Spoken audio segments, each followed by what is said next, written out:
Grace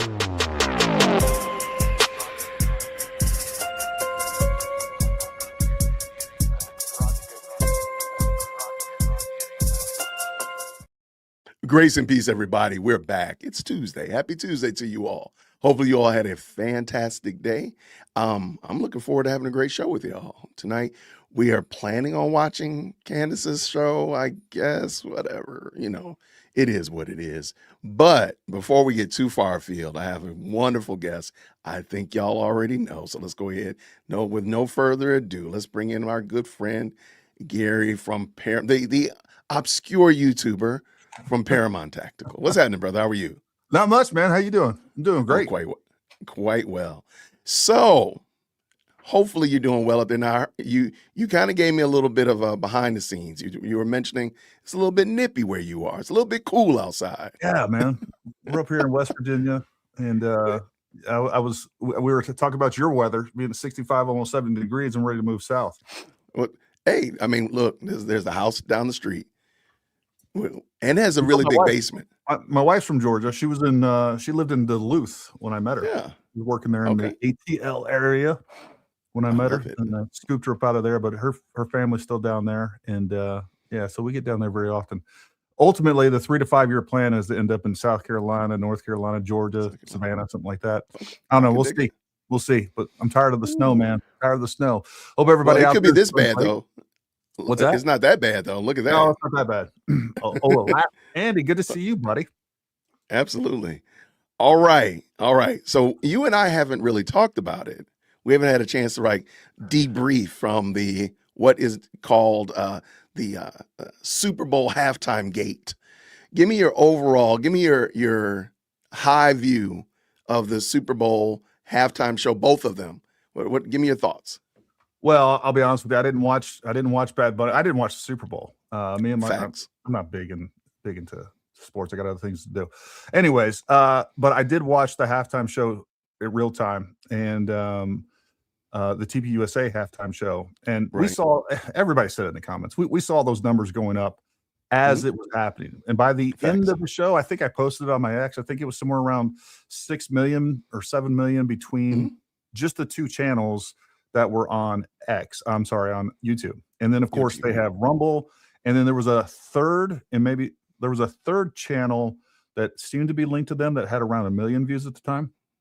So and there were other content creators that were streaming it too. So lots, yeah, right. So you just go through the list, you can see, look, there was a lot of views, and these are all organic, real views, and the facts determine that as well. So this ridiculous theory that Candace is putting forth that these are all paid for views is just nonsense. And one of the things that I did look at as people kept saying these things is I actually went and looked yesterday at and I'll show you guys on this.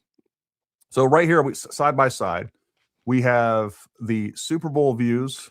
Can you zoom in? There we go. Thank you, friend. Go ahead. So we have the actual views on the Super Bowl halftime show on YouTube. So we're comparing apples to apples here. There's 43.4 million views with 131,000 comments.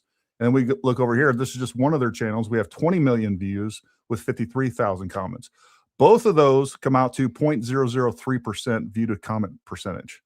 And, for Candace Owens to compare her show, or really any other show or podcast or anything else like that on YouTube, and say, hey, the comments don't match, the percentage of people commenting don't match the views.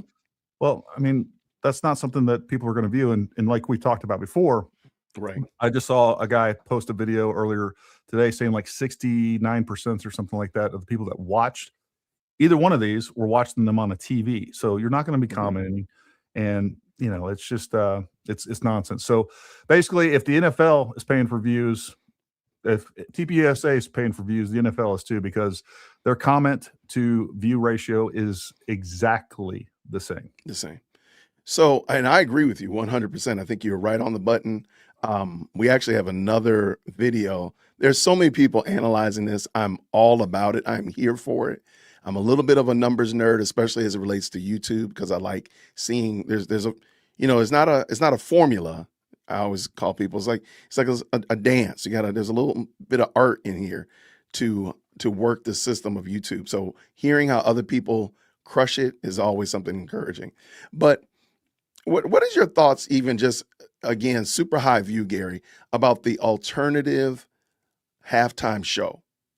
Again, music aside, con, creators aside, just the fact that there was another option for people who may or may not have wanted or liked what was on the main show, had another option. What are your thoughts on that?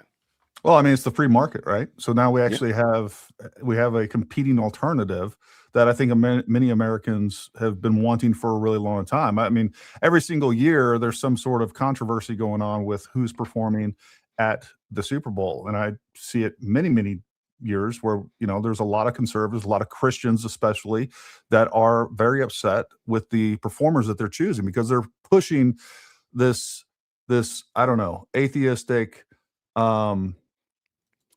liberal, globalist, satanic culture on all of us. And, they know that we're going to be held captive and we don't have any other choices. So TPUSA, and this is something that Charlie Kirk had been talking about for many years.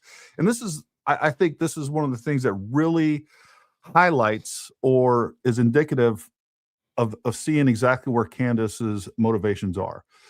All the other nonsense aside, if she really gave a crap about Charlie, she would know, like, hey, this was one of his huge goals that he wanted. He would be very proud to see this accomplished.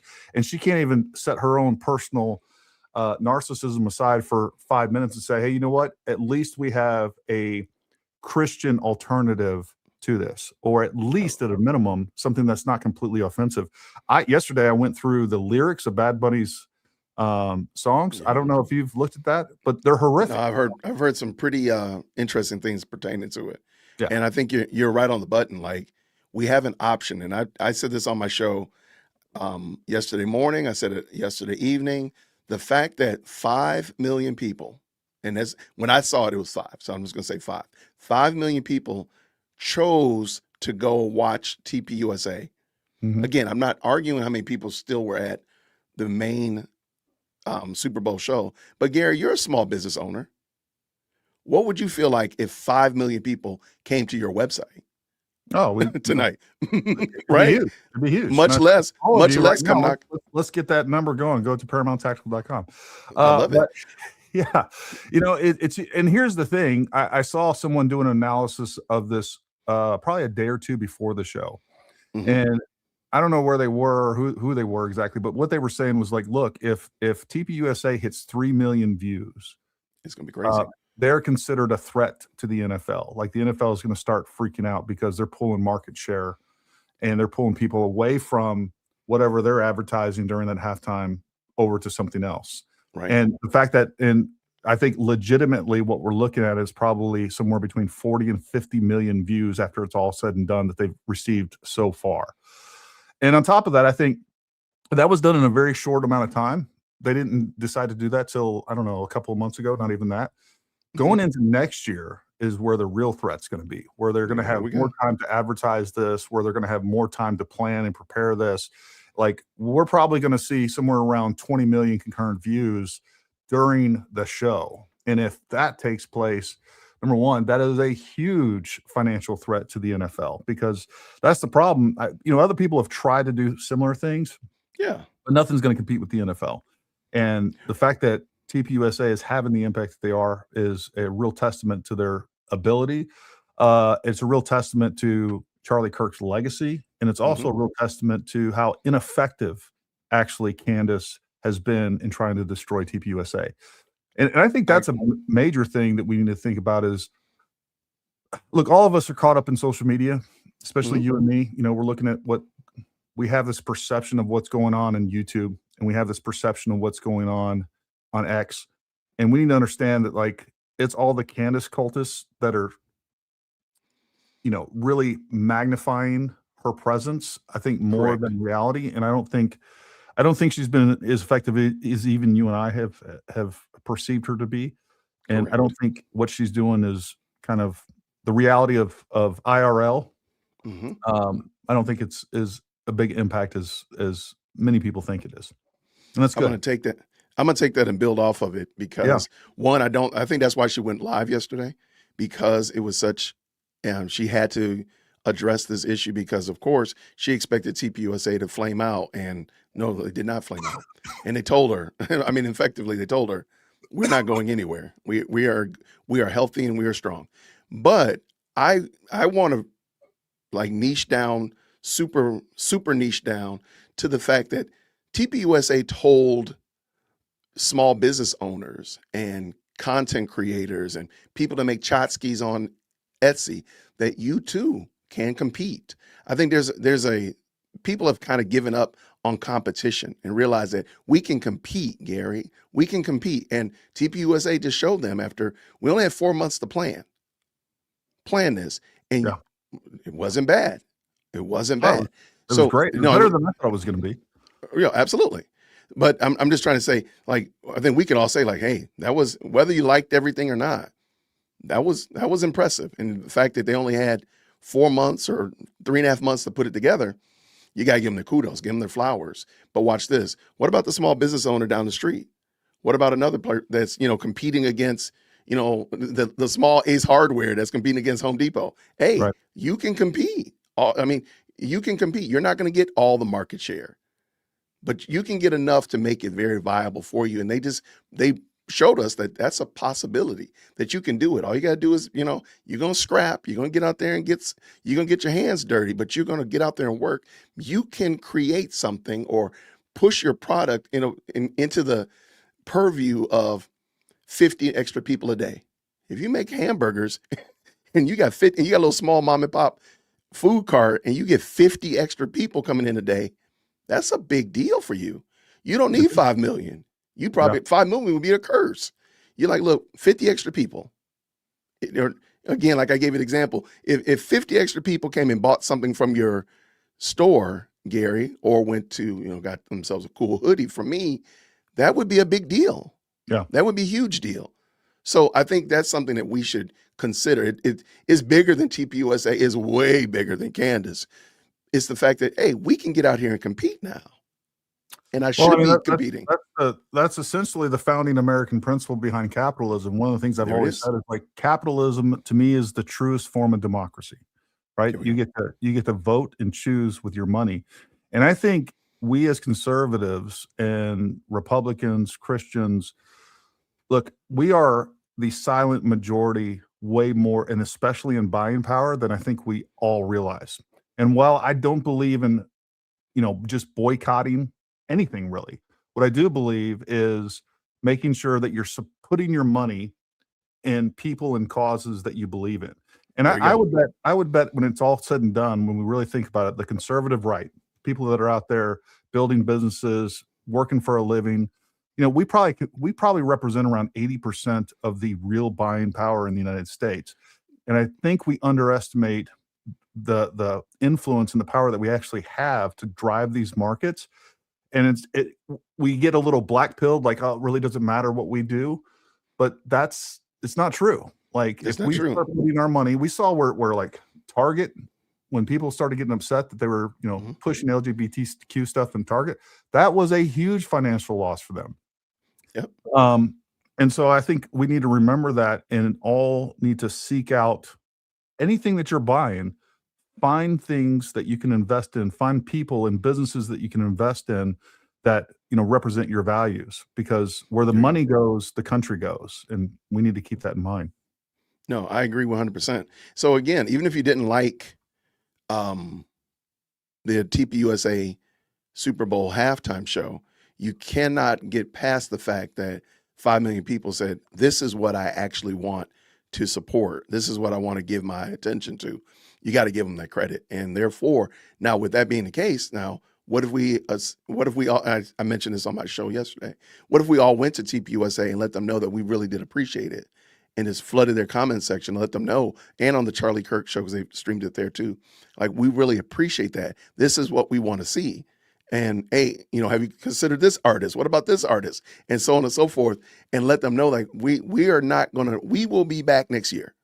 Yeah. And we'll tell a friend next year, if you keep doing and listening to what the audience and what the community actually wants, and not give them whatever you want, but what we are actually wanting. Because I do think that the main Super Bowl was just what you want, not what the people wanted. So that would be my that'd be my not pushback, but that'd be my continuance there. Well, more so the halftime show of the Super Bowl has been turned into a propagandist tool where they're pushing things upon the American people that, Facts. you know, even people that are secular don't really want. You know, so like that's where it needs to be. And one thing I found interesting from yesterday, you guys watched Candace yesterday. She was able to give a pros and cons, the good and the bad of Bad Bunny. Like, oh, he did this. She had nothing positive to say at all about TPUSA. Let me build on that. Yeah. Let me build on that because I mentioned that the left. One thing that the left does really well, and let's just tell the truth, Candace has always been a leftist. She's been cosplaying as a conservative, and people are now just realizing it. But one of the things the left does really well is they will hold the line. They will not give you any duck and cover within their ranks. They're going to hold the line. They're going to keep giving you these litmus tests. They're going to keep giving you these tests to prove your loyalty to them, but they're not going to give you anything. And we on the right, we almost fight each other to get a reason to let a leftist come in. And I'm like, and I hate it. So what we saw yesterday was she held her values. She valued the Bad Bunny Super Bowl show. And she said something about it because she had something to say pertaining to it. And she was also consistent with what she said about the TPUSA. I was waiting for it. And we were waiting to see if she was going to give some goods and bads, some pros and cons. And we knew she wasn't going to because she's consistent. And I think we on the right might need to consider maybe we should stop fighting one another in order to, Gary, I'm going to fight with you in order to bring a leftist into on the panel. No, you know what? Kick rocks. Y'all go over there and do that yourselves. And that's one of the things I think we have got to do better at is saying these are where we stand and we're going to just stand there because we're not fight with one another over whether or not we're going to have Bad Bunny on the show with us today. That's crazy, but that's what we do all the time. So, well, isn't that the dilemma of the right? I mean, here's what I would, not to push back on what you said, but I guess for us to ponder a little bit, because I do think if you are intellectually honest, there's always things within your party that you're going to disagree with, right? So that it causes this divide. And we in the Republican side, conservative side, whatever box you want to put us all in, we do kind of eat our own. Like you're not passing the litmus test. Whereas the left, being completely not intellectually honest, completely intellectually dishonest, they will back their people. It's blue no matter who. There you go. And so I think there's a little bit of, I don't know, you know, we tend to, on the right, approach things a little more honestly, and it is a detriment to us a lot of times. And people do get frustrated and be like, oh, I'm just not voting for anybody because they're not conservative enough or they're not backing your pet, you know, topic, policy, whatever it is, right? Right, for sure. How do we do need to figure out how to navigate that better. And it's like, we can have a little bit, it's like a family, right? We have a little bit of infighting behind closed doors. We sorted that all out. But when it comes to elections and things like that, it's like, all right, time to circle the wagons and get coalesced here so that we can win. What do you think about that? What do you think is the best way to navigate all of that? Like, let's take it out of the space of politics. Sometimes politics gets kind of messy. And it's hard for people to understand being charitable within politics. So let's use a business. Okay. Gary, you have a business. I have a business. You sell widgets. I sell widgets in my business. Now, Gary, let me ask you a question. Your widgets that you sell, let's pretend like your widgets are universal. Do people on the left need your widgets just like people on the right need your widget? Assuming it's I saw a lot of, say again? a lot of Second Amendment widgets. So well, no, that's all. Yeah, I was like let's say it's a universal widget. Like I was like, wait, yeah, he's gonna go to the Second Amendment. I knew it, but let's just say it's something that everybody needs. Is that fair? Sure. Okay. Yeah. So people on the left need it just like people on the right need it. Yep. And my philosophy now is like Michael Jordan said, Republicans need to buy shoes too. And He wasn't going to isolate. Then this is when Jordan 1s were coming out. He wasn't going to isolate Republicans from buying his shoes because he realized that he needs to sell. Everybody needs shoes, and so therefore he's not going to do that. And I'm going to ask you the question: within your company, if you sold widgets that everybody needed a widget, would you think that you would only sell them to your conservative peers, or would you sell them to just anybody that needed this particular widget? Question.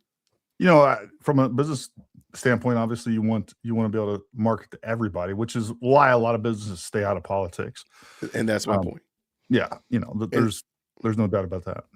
And so in this situation, I'm like, hey, selling widgets is not made better or worse by me saying, oh man, I can't hire little Johnny because he holds a political view that I disagree with that does not impact nor change the ability to sell widgets. As long as little Johnny leaves his political views outside, I'll leave mine outside. We just got to sell widgets, man. I want to get as many widgets sold and get you as much money as possible. Same thing with me. So we're going to leave that outside so we can sell these widgets. Is that cool, little Johnny? Is that cool, little Sally? Let's make it happen. And to me, that's a much better and more understandable and charitable way to handle it, instead of saying, well, no, you have the wrong political view, therefore you can't sell widgets for me. I think people shoot themselves in the foot all day and twice on Sunday doing that. For what reason? Like, what's the purpose of that? Is my question. Now, I'm not saying again that you give up your views. And again, if politics does need to come into your, like, for example, what you actually do, well, then I do understand that. But I was just saying, like, in a universal sense, if you were selling cups, Republicans and Democrats both need cups. And I need to sell as many of these cups as possible because I need to keep my lights on. So therefore, I'm going to work with as many people as I can. But in some situations, I think we can be more charitable and understanding and say, hey, politics doesn't need to be involved in this because I got to get these things sold or this project out to the people. What do you think? And you can disagree. It's okay. No. I don't mind disagreeing with you. And I don't, of course, mind when you disagree with me. I don't disagree at all. What I would say is that it's odd to me that conservatives do that less than liberals by far. So liberals, companies that are ran by Democrats, you know it pretty quickly, right? They're pushing absolutely things. Yep.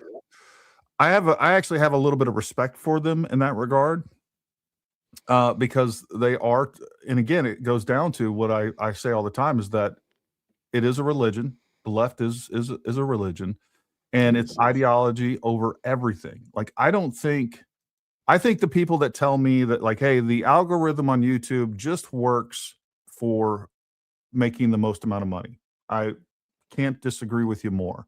I think that there is an ideologically driven components of those algorithms to push certain narratives, to push certain creators, to push certain content. And I don't think that they care that much about, once you get to a certain point, like Google and any of these other left tech freaking companies, I don't think they care. It doesn't matter, really. They know that they have a product in your hands that you basically can't live without. I think most of us would agree that we don't agree with the politics. We would agree that we don't agree. We would agree that the politics of YouTube are not, don't Jesus, represent man. who we are. Right. Yeah. Facts. And yet we're still on YouTube. And the reason is because there's no real alternative. Yeah, we have Rumble, but it sucks. I mean, just flat out, it sucks from a content creator standpoint. It sucks from the user standpoint. Like, trying to find videos and content you want is much, it's just not as well refined.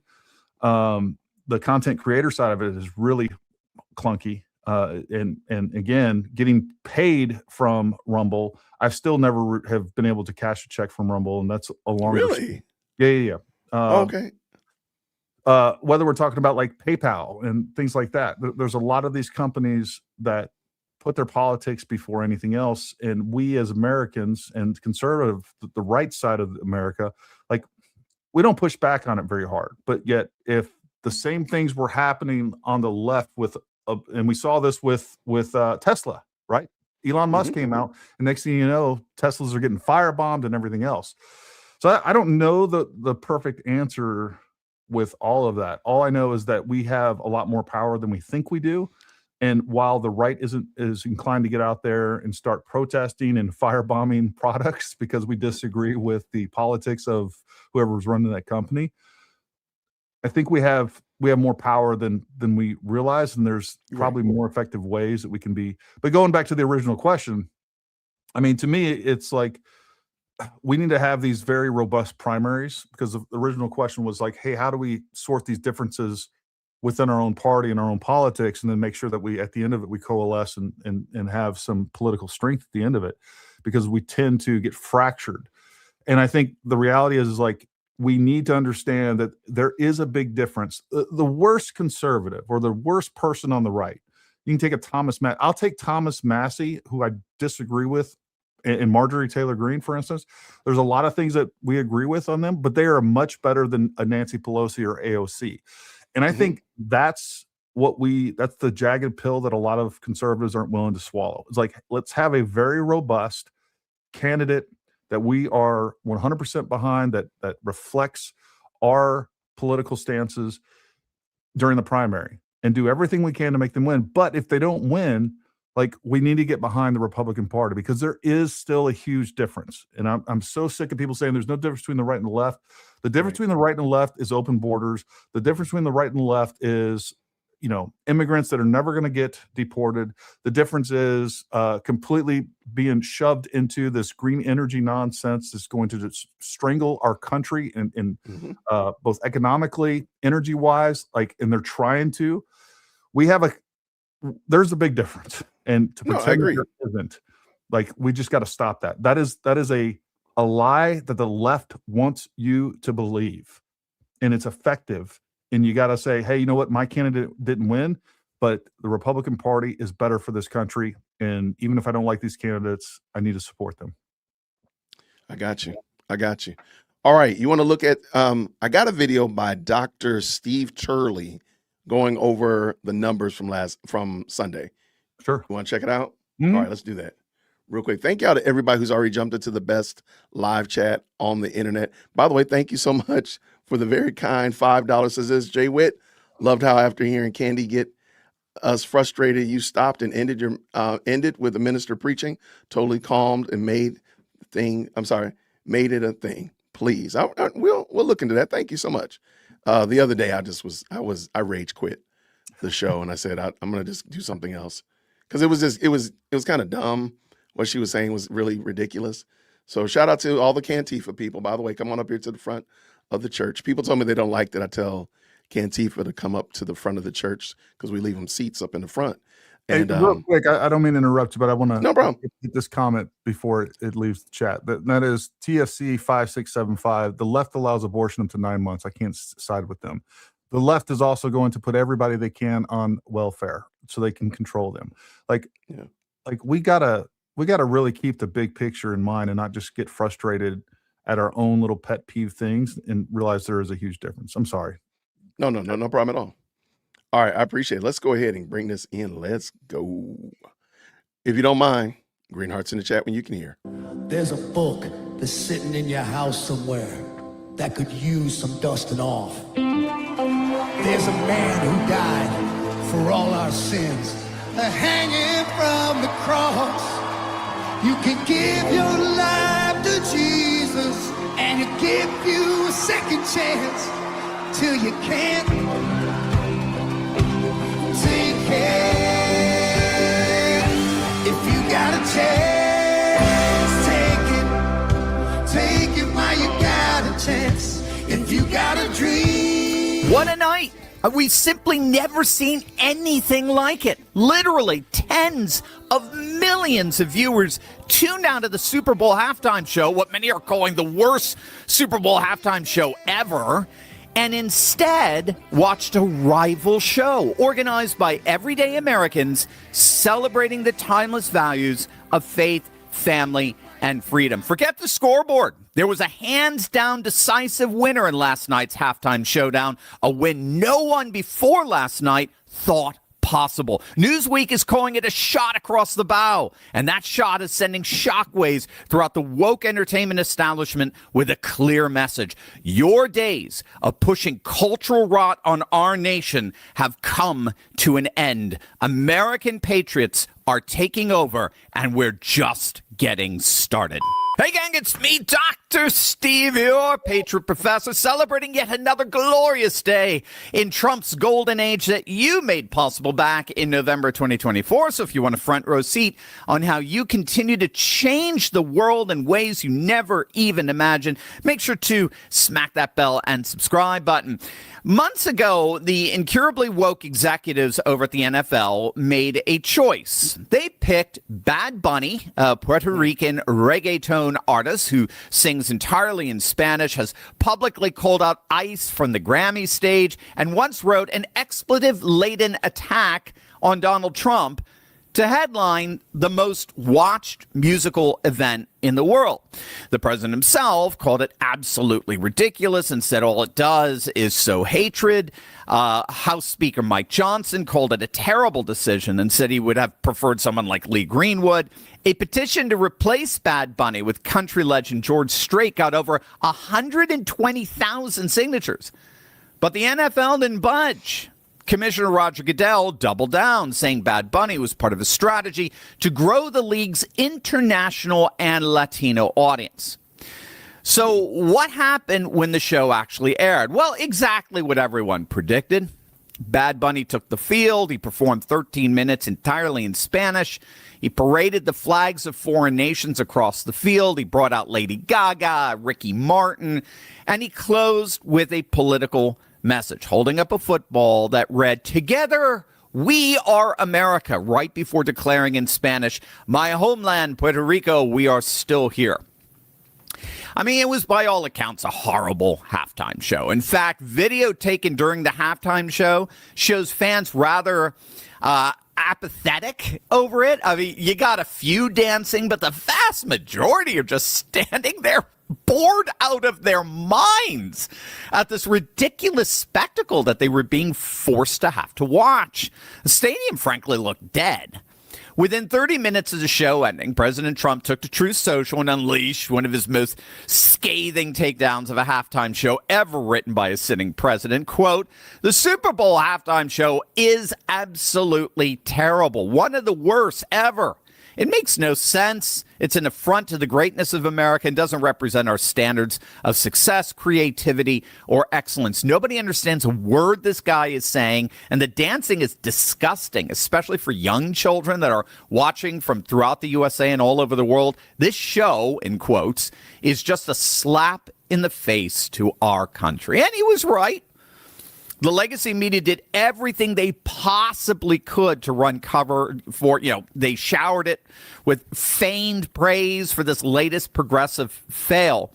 But the American people, they voted with their remote controls. And it was an absolute wipeout. An estimated 35 million people watched the TPUSA halftime show cross-platform. They pulled in over 25 million on just YouTube and Rumble alone. And given that there were so many watch parties, so many bars in Nashville that were watching it, I mean, the actual number of viewers is even higher than that. In fact, it was one of the top 3 YouTube live streams of all time. In fact, the TPUSA show reached over 18 million views on YouTube, all the while Bad Bunny's halftime show barely broke a couple of million.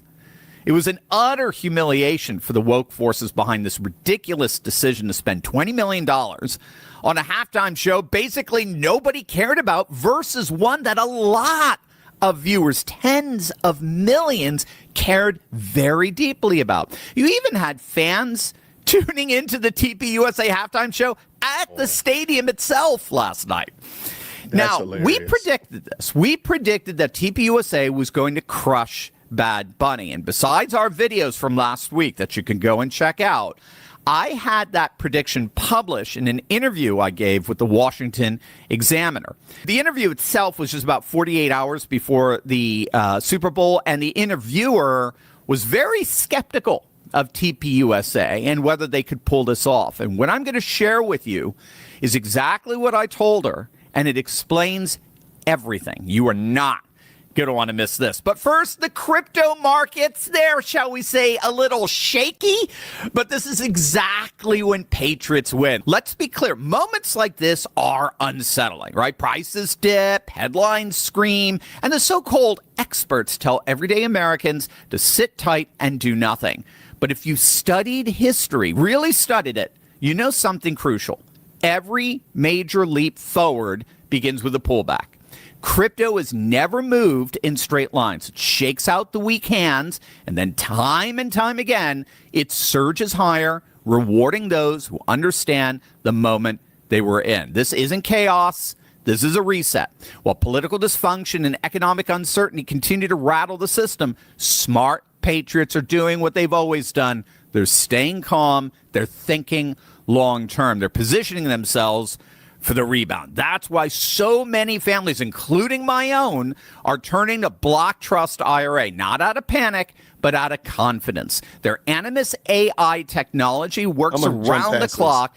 My interviewer over at the Washington Examiner asked me a very direct question. Why on earth is Trump and the MAGA movement so obsessed with getting the approval of pop culture? That's how she interpreted, originally at least, this all-American halftime show. For her, it showed a rather strange desperation. So here's Trump and the Republicans. They've got all the power in the world. They have the White House. They got Congress. They got a conservative majority on the Supreme Court. And yet, they're obsessed with Bad Bunny. They're obsessed with an NFL halftime show, a Super Bowl halftime show. And they're desperately trying to get the approval of pop culture. Why? What gives? Here was my response to that. They're not craving the approval of pop culture. They're conquering it. Trump and the MAGA movement are not seeking pop culture's approval. They are demanding it. They're saying our team is bigger than yours. Your little Grammy get-together last week where you had a bunch of elites talking about stolen land is nothing compared to what we ordinary Americans can pull off together. We are real Americans. Bad Bunny and his woke elite are fake. That's what happened last night. It was a clash between two Americas, one that sees America as fundamentally evil and the other that sees America as fundamentally good. One that denigrates America for being racist, sexist, and phobic, and the other that celebrates America and its timeless values of faith, family, and freedom. That, after all, is why Bad Bunny is here in the United States in the first place. You see, that spectacle that you saw on the football field last night, hardly any of us watched it, but the spectacle that took place on that football field was indeed a performative contradiction. And you got to get this. Anytime you're talking with anybody woke, you got to bring this up. The performative contradiction is found in the fact that the performance itself admits that everything Bad Bunny and his woke elite stand for in their disdain for traditional America is a fraud. The reason why he and everyone else in that production was here in America performing that show is because America is a nation that offers more opportunity, more freedom, more prosperity than anywhere else in the world. That's why people risk their lives to come here. That's why Bad Bunny is here and not elsewhere. He's here because of all the unparalleled and unprecedented opportunities that this nation offers him.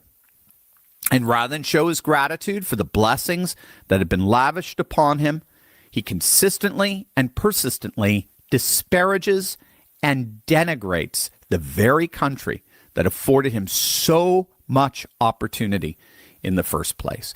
And that parallel halftime show, that all-American, note the inclusiveness of it, all-American halftime show, reminded everyone of the timeless values that have made this country the greatest country on the face of the earth. And it literally blew that woke monstrosity on the football field out of the water.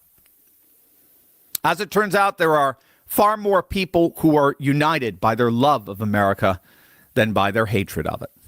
Last night, something beautiful happened. Last night, millions of Americans didn't just complain. They didn't just post. They built something. They built their own stage. They lit their own lights. They sang their own songs in their own language. And they lifted up the memory of a man who gave everything he had to this movement. Charlie Kirk didn't live to see last night. He didn't get to see Kid Rock sing that song that he inspired. He didn't get to hear that crowd chanting his name. But I think he knew. I think Charlie always knew that if you give the American people something real, something true, something rooted in faith and family and love of country, they will show up. And last night, tens of millions did just that. So let the NFL have their foreign flags. Let the media hand out their fake praise. Let them tell each other how brave and groundbreaking it all was. Because out here in the real world, the one President Trump talked about, we know what we saw. Our America stood victorious. The America that prays and fights and builds and never, ever apologizes for who she is. That America last night conquered the culture. That America has already won. Hey there, Turley Talks family. Dr. Steve here. I'm coming to Dover, Delaware on... All right. What you got? How you feel about that, my friend? What you got? Well, there's two things that stand out to me. Number one, he talked about at the beginning that the reason that they continued to do this and they were pushing Bad Bunny is because they wanted to appeal to people outside of this country. And that seems to be the policy amongst the elites, is they want to bring in foreigners. They want to appeal to other countries. They want to buy favor with China. They want, like, this is the opposite of America first. And here's the thing, like, so you're trying to appeal to Latin-speaking America and or other countries. I don't really understand that, because you're going to have to replace, there's some logistics and money transfer there. Like, you're trying to get them to watch your show, but it's going to take 100 of these people to, number one, replace the buying power of one American. And on top of that, you're doing nothing but you're reducing production and sales and things like that here in America. So it's self-defeating unto itself. And I think we need to understand that. The other part of this is if you will, share my screen real quick. Sure. That I have down there. Hold on one second. Yep. Here we go. Look, these lyrics from Bad Bunny disgust me. And this is the other thing that I think that conservatives need to start paying a little bit more attention to. There's a part of me like, I don't even want to read this. But if you don't confront the reality of what's going on in the United States, you're putting your head in the sand and you don't realize how bad it actually is. And I think these are things that if you care about this country and you call yourself a conservative, that you need to confront head on. And I want us to look here, P with D, D with A, P with D, D with A. Like, this is, just read this. Oh, It's horrific. And that's not even the worst parts that we get over here. oh, okay. All right. That's how This Bunny is get what's down. played at our halftime show here in the United States. Like, and we need to understand it. And folks, I think we need to understand too, as this is what our kids are listening to, and they're listening to these types of songs on repeat. And I talked about this yesterday on my show. Look, my kids are great. They're Christians. My youngest son was just baptized a few months, like 2 or 3 weeks, about 2 weeks after Charlie's death. We decided to start making sure that we were going back to church. But they've always been level-headed, good Christian, conservative kids. But if you allow your kids, no matter how good they are, no matter how well you've raised them, and you allow them to listen to music and things like this, like music is the ultimate, it's the ultimate indoctrinator, right? The more we listen to this stuff, the more it plays through our head, the more it has an impact on us. And maybe your kids won't turn it into some degenerates or something like that, but it normalizes this insane behavior. And I think culture, pop culture, and music is one of the tools that the left has used to get us to where we are today, to where we have gotten to the point that most Americans will be like, you know what? Boys can dress up as girls and go into the little girl's bathroom and it's okay. Like this is one of the tools that the left uses. And by the way, Satan uses to get into our minds and completely brainwash us into believing that the insane is sane. And we need to be, we need to not, I don't know. We just need to not avoid these types of things. We were talking about, real quick, I just want to show this is less than a minute, and I think it's worth. Hold on one second. Ladies and gentlemen, I have Hold on, wait. Sorry about that. No, you're good. Go ahead, zoom in. There we go. There we go. Information absolutely destroying the Candace Owens narrative. That Turning Point faked their viewers, saying that the views to comment ratio do not make sense. Just like I reported earlier today, here is the actual analytics.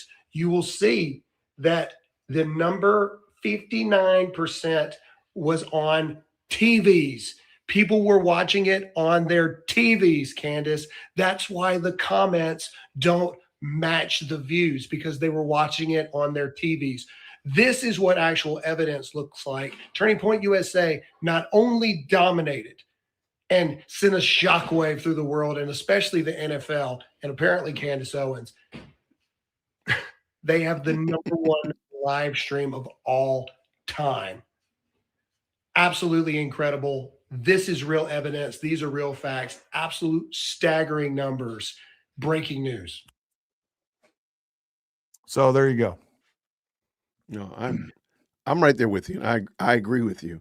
I think we do need, of course, I think part of the problem is we've given up entirely too much ground, but the place that this is fought is not in the culture streets, is not in the out there. It's actually, I'll be honest with you, a lot of this culture war, because you do know culture is downstream. Yeah. People make, culture the fountainhead. Culture is not the fountainhead. Culture is downstream from religion and faith, and therein is the problem. I've challenged that most of these problems could be fixed from the pulpit. A lot of these problems can be fixed from the pulpit. And people now understanding like, oh, okay, there is a problem in my culture because of what I understand from scripture. But because we don't do that and we've kind of given up that position, we're fighting it in a losing position because they already run culture because that's where they feast and where they fester right there in culture. We could be at the fountainhead and fix it by looking at our faith and being much more clear about it and much more intentional about engaging with the culture from that position of strength rather than a position of weakness, fighting them on their grounds. No, I agree. And conversely, the way that they fight the pulpit is culture, right? So it's the culture, music, TV, public education that's trying to convince people that believing in God is dumb. You're just a backwards, aloof moron. That religion itself is bad. That we've gone into relativism, moral relativism, saying this everything isn't black and white. It's okay to be this. It's there is no real truth. So that's the other side of that coin too. Is like we need to understand that culture is the enemy of God and religion as well, and we need to call that out and point to this, because when it's as obvious as, and look, whether we're talking about rap music, rock music, like all of it condones and encourages lascivious behaviors. And we sit back, and because it sounds good, we're like, all right. I mean, I've listened to a lot of bad music, even when I was at what I felt like my peak as someone walking in faith. Like I listened to a lot of bad music, and there's been times where me and my wife are sitting there like, man, I never really listened to these lyrics, and like we don't need to listen this. It's a great Right. song. One of my favorite songs. I'm just like, these are songs that we listen to, we like, but we don't understand how it's reprogramming our mind. And I think we need to be more aware of that. I'm right there with you. I agree with you, my friend. I can rock with you. Let's see what these people are saying. Do not see what they're saying. We got lots of good folks. Matter of fact, Gary, it looks like we got a pretty nice showing here tonight. Already looks like about 700 and so. You Nice. have a lot of people over there at the over on X, because that's where you rule the roost over there, man. You running the show over there. Not even Lots close. of good people. Say again. I said not even close. Everybody, make sure you please hit that like button, everyone, please. All right, what we got here? What do we have here?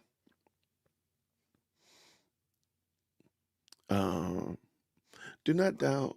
I am trying to confirm real quick. Somebody in the chat said that was not the songs that were sang at, and I do want to make, look, first of all, I'm not Spanish, so I don't know. I didn't even watch the show. Don't care to. I do want to make sure that we are being factually correct. That's fair. Somebody said that is not the actual song. What I can tell you, just looking this up, is that he sang apparently 1, 2, 3, 4. Looks like he sang 5 songs in that, and I have to go to make sure that that is indeed correct. So I have heard from other people and confirmed that that did speak Spanish. As a matter of fact, there was somebody in the chat that said they spoke Spanish, and that is what was said. So I will, before the end of the show, we'll get some of that cleared up. I'm going to run this through Grok and some other chat GPT, and we'll see. Okay. We'll correct the record if I'm wrong. You're right. I want to make sure we are being accurate on this, right? I got you. No problem with me. All right. I started with the Beastie Boys back in the mid 80s. Look, some of that stuff from the 80s was bad. No question, no doubt. No question, no doubt at all. But I think most of us can agree, if you're an 80s baby, we can agree. The stuff from the 80s is on a different plane. The stuff today is on a different plane than the stuff from the 80s. I think we can all agree to that. And not to like gloss over the fact that there was some pretty terrible stuff in the 80s too, because what I will say too is, like, when we were out listening to the Beastie Boys and a lot of the other things, Run DMC, like, you were running around kind of hiding the fact that you were listening to this around adults, right? You didn't let anybody know this. There was a little bit more of a sanity check, like, hey, what I'm listening to is bad. Whereas now everybody accepts everything. It's like, oh, that's just the kind of music he listens to. So there's some parallels, there's some differences all across the board there. Oh yeah, no problem. 80s was great. No argument for me. Yeah, I agree. What year were you born, Jay? Why every time I come on here, I got to like fess up when I was born? Why? What are you doing? What are you? You're like every show you do this. 74. I was born in 1974, man. There you go. See, you're only 6 years older than me. You're not. Well, there you go. Yeah. Every time it's like, hey, Grandpa, when was you born? Like every show. Like, what is this about? Here's a question for you: are you an actual grandfather? Because I am. I have a 2.5-year-old grandson. Oh well, then you're the grandfather. Absolutely not. I better not. I'm Papa Gary. There you go. Is Candace now the equivalent of Westboro Baptist? Wow. I can't. I'm only wowing because I hadn't thought about that. I can't. Hold on. Let me just answer it. Yeah. Yes. And now, like, dang, I hadn't thought about that. That was a good one. Good job, Ruben. Thank you for the 2. You want to add anything to that, or are you still pondering that? Not really pondering that. What I do want to do is make the comparison between what TPUSA did. We just watched that clip, and I played that clip from Kid Rock, where he is literally sharing the gospel. Yep. And he's saying, hey, you know what? If you accept Jesus Christ as your savior, you can become a new person. Mm-hmm. That is the gospel. I have never heard Candace once share anything like that. Or talk about Jesus, or talk about the gospel. I've heard her say that God is real. I've heard her say dance around religion. I've never heard her condemn anything from Islam to LGBTQ to trans activists. Like, there's a huge difference between what she's doing and what TPUSA does. And I just want to point that dichotomy out, if you will. No, I've said that ad nauseum. I said, Yep. because, a lot of people, a lot of ink is spilled about Candace is a truth seeker, and she's bringing light to these things and such of that nature. And okay, fine. Let's go to Macron's. Fine. Dude looks like a lady. Okay. You know what? Great. You done called him out. What have you shown me? You've shown me that Brigitte Macron is a sinner. You've shown me that Emmanuel Macron is a sinner, and all these people that have been caping for them and giving them duck and cover are sinners. So let me ask you a question, Candace. What do we do with sinners? Because they're no greater sinners than any of us. As Paul said in 1 Corinthians, and such were some of you. So though their sin has been exposed, what do you give them now that you've exposed them? And therein is the problem. She doesn't have a solution. It's just wide scale gossip. It just wants to expose somebody for exposure's sake, but there's no resolution. What do you actually give them? Because again, Candace professes to be a Christian, and I say that very loosely. What do you give them now that you have exposed them for their sin? Nothing. So what is the end goal? What's the upshot? Because they're not going to go to jail. You're not going to absolve their marriage or anything of that nature. You're just going to embarrass them, and okay, fine. What happened? Not a thing. Because they'll still bust hell wide open.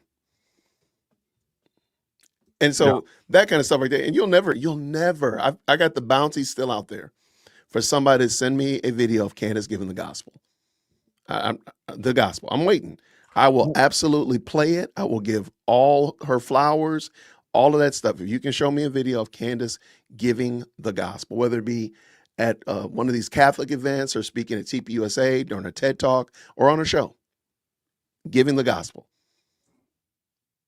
I'll wait. Well, what she does push a lot, or what she talks about a lot, is mysticism. Oh, third eye. Yeah. And astral projecting. Astral projecting, third eye. She hits a lot of Eastern mysticism points and seems to ascribe to those. That's quite interesting, because she wants me to believe that Charlie Kirk was, dialed into Christianity, because you never hear him talking about third eyes and projections and electromagnetism, making lights flicker and stuff like that. You never hear him talking about that at any of his events, anything else. But he went home from there talking about Christ and honoring the Lord, and he went home and was astral projecting and putting Visine in his third eye and stuff. Okay, that's what you want me to believe. Okay, not a problem. Not a problem. Real quick, Jay, if you'll share my screen again. I looked this up. One of the songs that Bad Bunny played at the Super Bowl is called Safara. I don't know if I'm saying that right. Okay. And we can look. Those are the lyrics that it just showed, just so that we're clear on that. Those are the lyrics, and I'll show you. Here we go. You have a nice A. These are the lyrics that we just talked about. We smoke a lot of Rasta. We drink galactic freakness. You can see that. P with the D. So I'm sorry, whoever was saying that, you're incorrect. These are the lyrics from one of the songs that he definitely sang at the Super Bowl. So, yeah. I mean, there you go. I mean, so no retraction on our part necessary. We were correct. The chat was wrong, or that person was wrong. So, I mean, and sometimes people are trying to figure it out again, but shout out to them. Yep. And but look, folks, we again, when you're, especially with, like, I've been just yesterday, I shared something on X that seemed legit. I shared it. Somebody mentioned that it wasn't. I went and researched it, and come to find out it wasn't. Like, we're going to get things wrong. I get things wrong, but we do want to be honest and corrected, unlike some of our many counterparts on social media. Got you. There you go. I figured in honor of Taco Tuesday that would you would get a smile out of that one. I thought you would enjoy that one. Shout out to Midwest. Way Well done. Well done. Yeah. All right. Yeah, we are aware. Somebody asked. Yes, we are aware, Lillian. We'll be pulling it in. We'll be pulling that trash heap in here momentarily. I'm sorry. Gosh. Uh the fact that this woman will continue to drag people.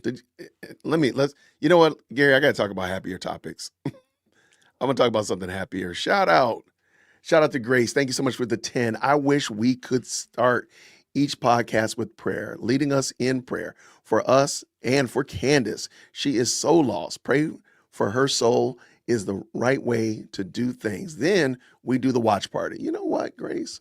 I can rock with that. I rock with that. Let it be known, let it be said that I listen to the people. I thank you so much for that. I will gladly take it. I will take that up right now. So, Gary, 1 second. Yeah. Father, I thank you today that we have a chance to gather on this means of technology, to have this watch party, to have a great conversation with Gary and the live chat. I pray, God, first of all, that you will, we acknowledge that we're sinners. We acknowledge that we are falling short just as much as anybody that we point our fingers at. So, Lord, we recognize that. And I just ask that, Father, those who are trusting in Christ will run to the cross and recognize that, Lord, our salvation is in him alone. And those that are here that are not, I pray, God, that they will hear something, see something, and recognize that, Lord God, that the path for redemption runs straight to the cross. And we thank you for that time. I pray, God, that you be with my coworker, my colleague, Gary, Lord, and bless what he's doing on his channel. I thank you for what you're doing here on this channel. Thank you for everybody in this live chat, those who will watch now, those who will watch later, those who are offended that I'm praying. I pray that, God, you will bless them as well. And Lord, I pray that you will do something miraculous in the life of Owens. I pray, God, that you'll convict her heart, that she'll recognize the sin that she is in, that she'll realize that, Lord, she is a sinner in the hands of an angry God, and that she will run and flee from the wrath to come to the cross, the same cross that we all run to. We thank you for that time, God. Thank you for the admonishment to pray. And I pray that we will continue to do that all the time. In Jesus' name, we thank you and pray. Amen. All right. Thank you so much for that. I appreciate the challenge. Thank you very much. Remind me. Now, sometimes I do pray with my colleague before we start the stream, but I need to do that more often. So thank you for that, Grace. I appreciate the challenge. What does SD say here? SC, I remember when Michael Jackson's song Billie Jean was questionable. Hey, are you guys excited about that Michael Jackson movie? I'm telling you. Have you seen that, Gary? No, I didn't know there was one coming out. There's a biography coming out, a Michael Jackson biography in April. It's his nephew, is one of his brother's sons that is playing Michael Jackson. The family was the trailer looks amazing. I was like, yo, I told Lady Dearwell Christian, we might have to do a date night. So it's coming out in April. It looks really good. If you just want to, it looks like a feel-good story about Michael Jackson, which I think is, at this current moment, as far as I know right now, it looks really good. So I talked to somebody else today. They were like, yo, I'm excited. I haven't been excited about going to movies in a long time. So anyway, shout out to SC. Thank you for that, my friend. All right. What do we got here? Well, there we go. Jean just says, hey, she has no question. She has no comment. She just what? Just purely loves the game. Thank you so much for the 2. I appreciate it. Now, you know our friend Amethyst Angel. She's trying to run. You know she loves our channels, Gary. So she says this. Thank you for the 20, by the way. She says this. 80s parents still held some moral standards. The real OGs, when Miss Rose came around the corner with her groceries, the bottle went in the bushes, the cussing stopped. One took her bags in the house and didn't touch a thing. Shout out to Miss Rose. You're right. Those were the days. Those were the days, Amethyst. You're right. I appreciate it. And then last, we got Slayer. Princess says this. Thank you, Jason and Gary, for being Christian men, standing up for what is right with courage and a backbone. Thank you, friend. Appreciate it. Gary? All right. I know you don't really like this, Gary. I know. But it's almost go time. It's almost go time. You know what? It's What's that? important. You know, that's why I can't stress this enough. And, you know, I get this question, often ask myself this question. There's so many things that you and I could be covering that would be more Absolutely. enjoyable, that would be more beneficial, that would keep us out of the spotlight in a negative way and off the eye of Sauron that is Candace and the cultists. Absolutely. And we could be neutral and just go on about our day. Yeah. For those of you that are conservative, the way that I feel about this is I think that everybody would believe that, hey, you know what, it's important to speak out against liberal policies, just like Charlie Kirk did, right? Everything that he talked about, from the socialism aspect of it to the, like we were talking about, the culture aspect of this. Right now, I genuinely believe, and why I'm on this camera and X and everywhere else trying to highlight this, I think she is a much greater threat to the political right, to the moral fiber of this nation than even the left, the Democrats, DNC, liberals, whatever you want to talk about. That's why I'm here, because she is her message is indistinguishable from the left, but she's bringing a bunch of conservatives and people that identify as Republicans along with her. Correct. And she's completely distorting what truth is. And it's not just the effect that she's having now. If this continues, the long-term effects of this are nuts, because one of the things that her followers have in common is, number one, they're willing to lie, knowingly lie, I believe, knowingly lie to push a narrative. But the other thing too is they can't distinguish between their feelings and evidence-based truths.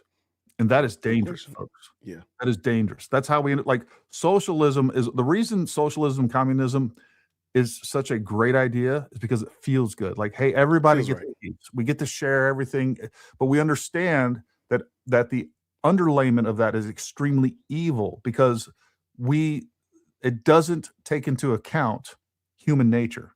The fact that Correct. it will absolutely suppress creativity, ingenuity, and people will take advantage of it, because the least amount of work that I have to do, the better. And if I'm not going to be rewarded for additional hard work or additional creating great things or whatever it is, and get reward from that, then I'm just not going to do that. I'm going to sit on my couch, and we're all going to get the same food. We're all going to drive the same car. We're all going to live the same miserable lives with no ability to move forward. So that the deception of what she's doing to me is a real threat to the United States and the real threat to everything that we believe in. And, you know, I appreciate it. Let me go back to what I said earlier about why faith and church and preaching the gospel is so important. Candace's people come with an idea that human beings are basically just clean tablets, just clean slates of just no issues. They're born just like this. And it's their environment, it's stuff that they're exposed to that create the problem. So the reason this person is a bad person. All right, you guys, straight to jail. She's on. For questioning, at least, I'm gonna stop. I'm gonna finish this up. So the reason we do bad things is because of the environment has imposed that upon us. So otherwise I wouldn't do bad things, because if the environment didn't push on me. The problem is we are the problem. So that's why communism doesn't work, because it assumes that we're not a problem, and we are in fact the problem. In all of its problematic glory, we are the problem. Does that make sense? No, it makes perfect sense. Cliff, have you ever listened to any of Cliff? I don't know how to say his last name. Nettle. I don't think so. He is, he talks about this with Jake Paul. Go ahead and start playing her. I think. All right, find it here. Here we go. Yep. Ladies and gentlemen, boys and girls, green hearts in the chat when you can hear. All right, you guys, straight to jail. For questioning, at least, Erica. I don't care who's mad. I really do not care who wants to be upset after this episode. Really, you will be wasting your breath. You can spend $1 billion on influencers because this is all becoming increasingly inexplicable. You are asking me to be an idiot, actually, and I cannot do that for you. Someone once commented beneath this show that if the situations were reversed and there were this many verifiable lies that Charlie told regarding the murder or assassination of his wife, Charlie would be in prison awaiting trial. And I actually agree with that assessment. We are way beyond coincidence. This is now a full-blown conspiracy. So welcome back to Candace. Wow. I don't even know where to go. I don't even know where to go with that. Wow. That's some wild work. That's some nasty work right there. Look, I have seen enough, ladies and gentlemen. I've seen enough. Erica Kirk should be dragged into a police precinct for questioning. Like I said, wow. You can show me the person who disagrees with me on that after I will reveal to you what we can now confirm. You can show me that individual and I will show you a full blown fraud. That's the only people that would disagree with that assessment. I said to my team this morning. So one of the things Candace does really well is she poisons the well spectacular. I mean, I don't know if this is like some weapons grade poison. Does she get it from Costco? Do they sell it at Big Lots? I don't know. But she comes, maybe it's homegrown, but she tries to poison the well. So she's already said that anybody who disagrees with me is a fraud. She hasn't said anything. She hasn't shown you any evidence whatsoever. And I always encourage you all, keep track of how many things she throws out. I got a feeling today it's going to probably be amazing, the amount of things that she throws out here today. So let's go. Morning that the amount of evidence that is now piling up, I would say against Erica Kirk, is almost akin to an NBC Dateline episode, except it's actually more simplified than that. Like Dateline, that show is way too complicated. We're effectively now playing a toddler's game of Blue's Clues. Now, for my international friends who don't know what Blue's Clues is, it's a child's program here in America where toddlers follow along a massive blue dog as he puts his paw prints on certain clues around a house, 3 clues. Then they try to put together a picture in the end. What is Blue trying to say? Let's take out our handy dandy notebook and see what Blue is trying to say. Boy, is Here's this the mail that never fails. Okay, if you are an adult. Well, first of all, she's always condescending. Mm-hmm. She's always condescending. And sure, maybe I do it too. Maybe I do it too when I tell Cantifa to come up here to the front of the church. Sure. Okay, I'll take that. But I'm also not accusing you of doing something. Yes. Right. I'm not accusing you. I might be condescending. I might be a little, maybe I'm even poisoning the story. I could do that. But I'm not in the punchline is not that Gary is a criminal. Gary needs to go to jail. Like that's not the punchline. So that Gary killed his wife. That's not the punchline. That's crazy work. And that other individuals specifically were involved in this, even though you have no evidence of any of that.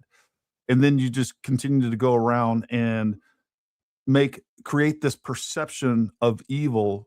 I was having this conversation with somebody in the chat on X today, and she was talking about, well, look at all this crazy stuff that Erica has done. I was like, no, like it's not about her character or anything that she's done. I can go through any person's life with a microscope, and I can continue to pull things out and present things to make everybody look like the worst person on earth. That's all you gotta do, right? We could all do that, and that's what's being done to her. And then it's like she's the worst person on earth, so therefore she definitely killed Charlie. Right. Let me interject. I have a video of a young lady saying that because Erica Kirk had a viewpoint during one of her pageants about the wacky tobacco that contradicted what Charlie's viewpoint was on the devil's lettuce, she killed her husband. I'm like, you people are a trip. But yeah, this is a hold on. This is a wild one. Do you have different views on certain things than your wife? Yeah, sad to say, but yes, I do. I do. You haven't been able to train her correctly yet, right? I haven't. You know what it is? Let me tell you what, man. Y'all, let me tell you something real quick, y'all. I try my best I'm trying to get my wife saved. I'm trying to get her saved. And every time I turn around, let me tell you exactly what it is. Every time I turn around, my wife will go up to the outlet mall. Y'all, I'm embarrassed to admit this. She doesn't buy Adidas. She will buy them doggone. Oh my gosh. I'm the only one to admit it. She buys the devil shoes, Nikes. Oh my gosh. Oh my gosh. Every time I see him, I just pray. I just pray. Every time I walk into my kitchen, because there's sometimes she leaves them devil shoes down here in the kitchen. I'm like, oh my gosh, it's terrible. So yeah, my wife holds sometimes, man, y'all pray for Lady Dear Will Christian. Pray for her, man. Pray for her. Oh my gosh, it's horrible. Okay, let me move on. Gary, what about yourself? Yeah, I mean we got a lot of things different for sure. Y'all got devil shoes in your house too? Fun, though, right? That's what makes it great. That's what makes it great. But I think the issue also is, Gary, this was like 7-8 years ago. Did you hold views 7 or 8 years ago that you may don't? Yeah, clip that you maybe don't hold today. Is that fair? Sure. Oh, sure. I wasn't a Christian 8 years ago, so there's a high probability everything I held to back then, we had a problem. I have a problem with today. So, and I bring that up only because Candace doesn't seem to understand that. So I'm going to go on a limb. A lot of the stuff that she's going to call Erica out about is going to be stuff that probably a normal person would say, yeah, you just grow and change from that. But let her go. Let her go. You ready? I'm ready. Let's do it. But are we really? Are we really? That is capable of basic logic, then I can tell you that Blue's Clues is probably not for you because it's not that exciting. It's pretty obvious, discovering that 1 + 1 = 2 is a very elementary concept. And that's effectively what that show is. And we are now arriving at that moment with Erica Kirk. And I'm going to tell you why. So yesterday and last week, we introduced to you Erica's best friend for over 15 years, a woman by the name of Tracy Martin. We were working off of a tip that Tracy may have been with Erica when Erica got the call from Elizabeth and Mikey McCoy, because they were both on the phone, even though that was never revealed to the public until later. Tracy, I am told, because she's privatized her public profiles, but I am told that she has denied that claim. Okay, let's assume Tracy's telling the truth and that she was not with Erica on September 10th. That's not even relevant to what we're about to reveal to you, because what Tracy cannot deny is that her daughter is indeed Erica's assistant. Oh my gosh. Oh my gosh. And I want to be very clear here that this young Gary, throw her under the bus. How dare she have a job? My God. How dare that woman have a job? Like I forget what was the claim that this Tracy Martin? I know she had her on yesterday. What was the nefarious claim about? To be honest with you, she never really explained it. She hasn't explained, but apparently was Border Patrol or something along those lines. Her husband allegedly worked on Border, but she actually doesn't know that. She knows the man, allegedly his name, but in the man with this name, which again is like Tom Martin or John Martin, which seems like a very generic name, worked in Border Patrol. But she doesn't know that that's her husband. His name is just John Martin. One of the probably that I looked this up yesterday. There was like 3,000 people just in Arizona that's probably named Tim Martin. I mean, it's one of the most common names. My mom's maiden name was Martin. She's probably. Well, hold on. Where were you? Where were you? Hold on. I just where was she? Oh man, you're in trouble, Gary. Y'all put your YouTubers going to jail now. Right. Y'all put Gary in the chat so we can let him know, man. We know, Gary, we don't know what you did last summer, man. We're gonna put Gary in the chat. Oh my gosh, this woman is so exhausting. A woman did nothing wrong. She's not done anything wrong. I'm intentionally choosing not to name her daughter because I don't want people to stalk her, to reach out to her, or to try to learn anything about her life. So this is an admission. In many ways, she's just beginning her life. Okay. Admission that anybody that she names, she knows is going to be attacked, stalked, and everything else. Again, I've had death threats. I've been doxxed. People right after I got doxxed, people vandalized my property, like within Wow. like 2 days of that going on. So I know it's the exact same thing. So like this is what happens when you come into the crosshairs of Candace, and she just admitted it. Yeah. And she wants it. She wants it. She enjoys the power that she wields. Yeah, I don't want you to look up her name, so I won't give it to you. But I also didn't give you the husband's name, but y'all found it. See what I mean? Like, Yeah. and she's already told you what the job was, so it's probably not going to be hard to find out who this girl is. That's crazy work. Oh, that's nasty work. Right? She doesn't get to choose who her parents are, and who among us would not jump at an opportunity to go work with the wife of the CEO of a massive student organization like Turning Point USA? You would accept that job gleefully. That's a wonderful opportunity in life. So I just want to overstate here that this young woman needs to be left entirely alone. Okay, choosing not to name her. However, it is a fact that she was supposed to go to UVU on September 10th. I remind you, this is Erica's assistant.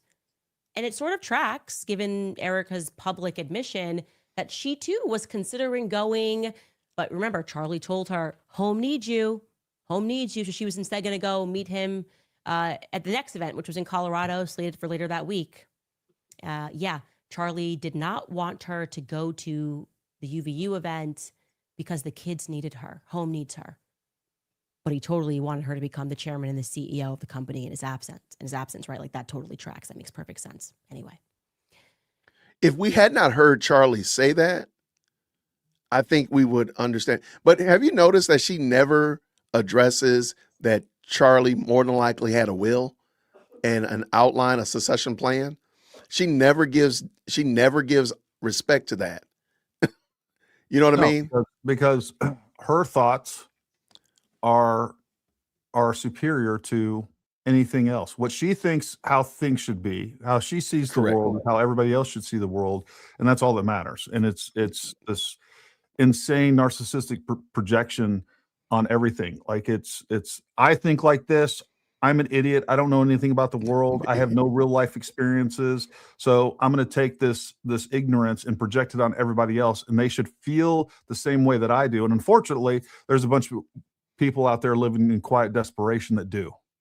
Right. Let's get done.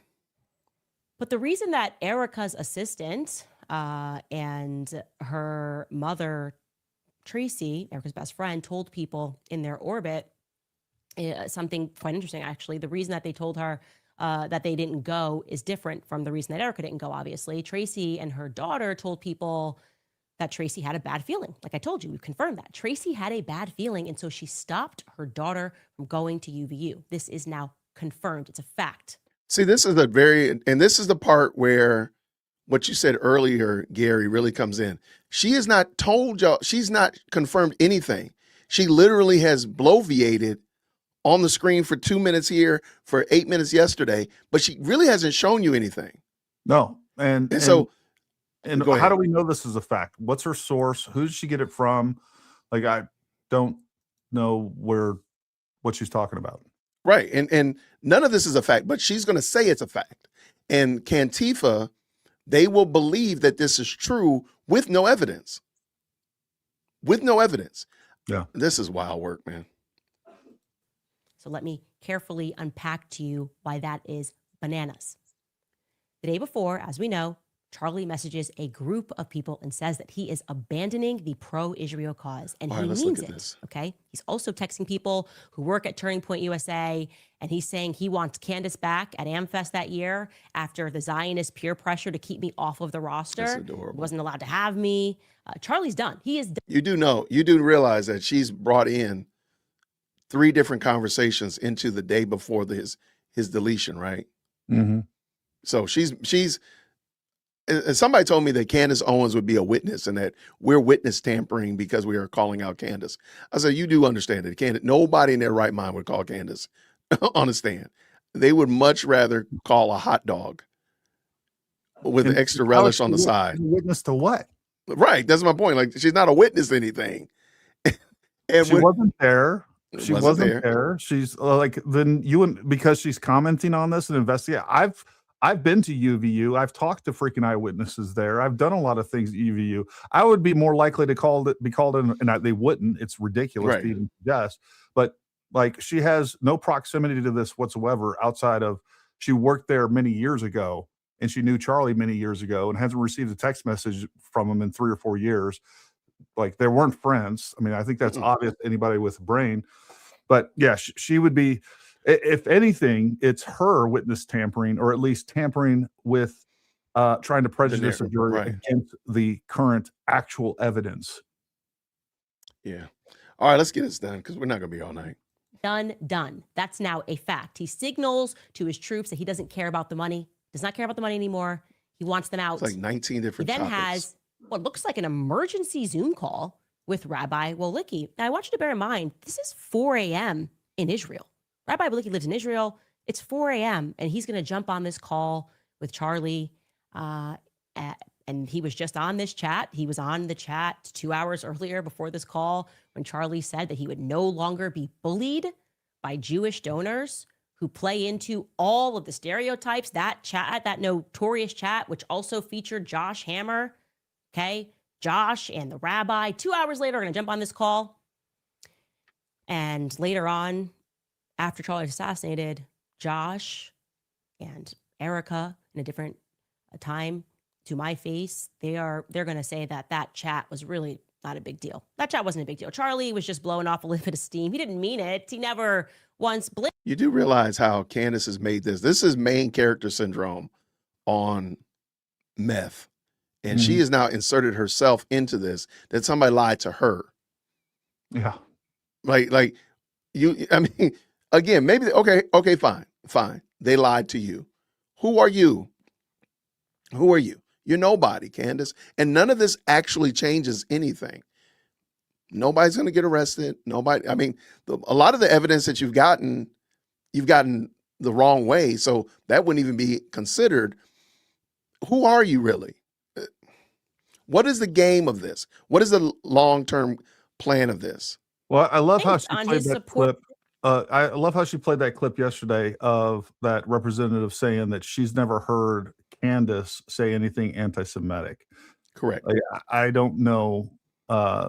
Nate Livingstone just put together a great clip. We can play it later. I have it pulled up, but goes through and shows just all of the anti-Semitic things that Candace actually says.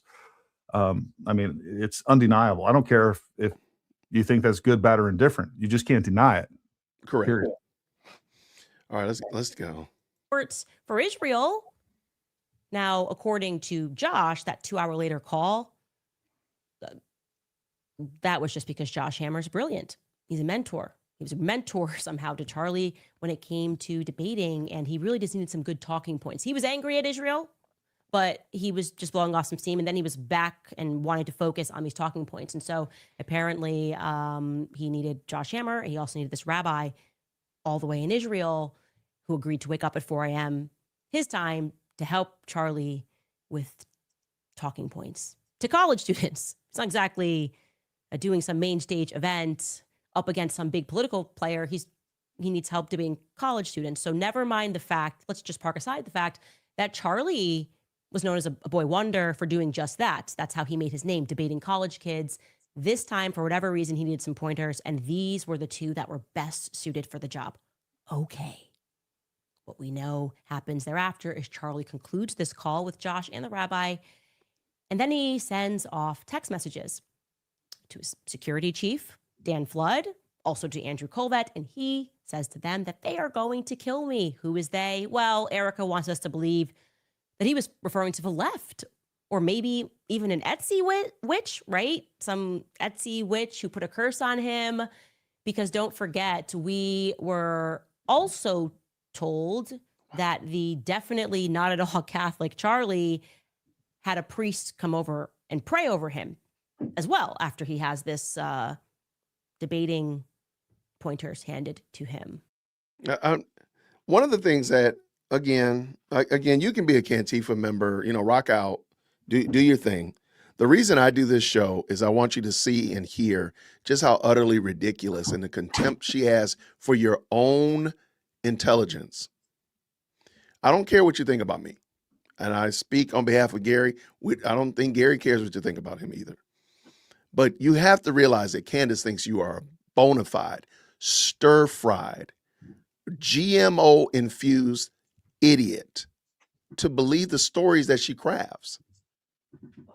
And the fact that she does this for you all to believe it, you're gonna have to deal with that. When I say Candace Owens is an IQ test, I mean you really truly, she's playing you in 4K. She's playing you. So feel free, go ahead and do your thing. Be mad, be in your feels. It's okay with me. But please understand, she treats you like an idiot. She does not believe. I don't think she believes this. She wants you to believe it. Yeah. And that's all that matters. And texting people saying he's going to die. He also was not at all Catholic and needed a priest to pray over him. And by the way, don't forget, he also apparently had no fears the next day, Erica says. She has his phone, but we got a priest praying over him. We have a declaration that he's abandoning the pro-Israel cause and that he feels that he is being bullied and he's done with it, and that Jewish people play into all the stereotypes. But we are also told that he had no fears the next day. Actually, he went to bed and he was just excited. He was elated. He couldn't sleep because doing college campus events was so brand new to him that he felt like a kid on Christmas morning. I'm just going to jump in here and tell you that's a lie. Okay, no one on earth has done more college campus events with Charlie Kirk than me. Charlie was not bubbling over in excitement to go answer questions from the likes of Hunter Kozak. Okay, these events, people stand up, they're just trying to debunk you, and yeah, you do them. You're not jumping out of your skin to do them because it's your job. Okay, it's the shiny effect has wore off for Charlie Kirk. He was good at his job, and he enjoyed having the debates. He enjoyed cutting across the clips so people could wake up to what was happening on college campuses. But let's just stop with this absurd narrative that he couldn't sleep like it was Christmas morning and he was 4 years old. Anyway, we can keep with Erica's story though. Let's just stick with it. Actually, she's high on Charlie Kirk is high on life over a routine college event, and now he's up and pacing around the house, not in fear. Who said that? Just in excitement. This Who is like said Disney what World you're for saying? him, going to UVU. This is the part, like Candace inserts herself into these people's marriage, into their intimate conversations, as if she actually knows it. Charlie was up pacing the house. Who said that? Who has said these things that she's saying? Book, chapter, and verse in context that she said that this was said. Well, by anybody but her. She also assumes she knows why that is going on. That's the other thing too. It's like, even if she was told that, you have no idea what was bothering him or why he was, if somebody was upset or they were mad or like she just, again, she bilocates her brain into someone else's brain that in the past and can now tell you exactly what they were feeling, seeing, thinking, and can just lay it all out for you because, you know, we're too dumb to realize that there's no way that she has that information. And please understand, I need a secondary source. Candace is telling you what stop and think about what you're saying. Yeah. Candace is telling you what her ops said. Like, stop and think for a second. Like, we need this corroborated by some other sources, don't you think? Wouldn't that be fair to say, hey, we need to get this from another source? You might have a vested interest in depicting Erica as nasty and as grimy as you can. Maybe we can get somebody else to confirm and corroborate what you're saying. I don't know. Maybe again, especially if you're somebody who professes to be a Christian, you can't take the word of just one witness. We don't have another witness. There you go. Let's go.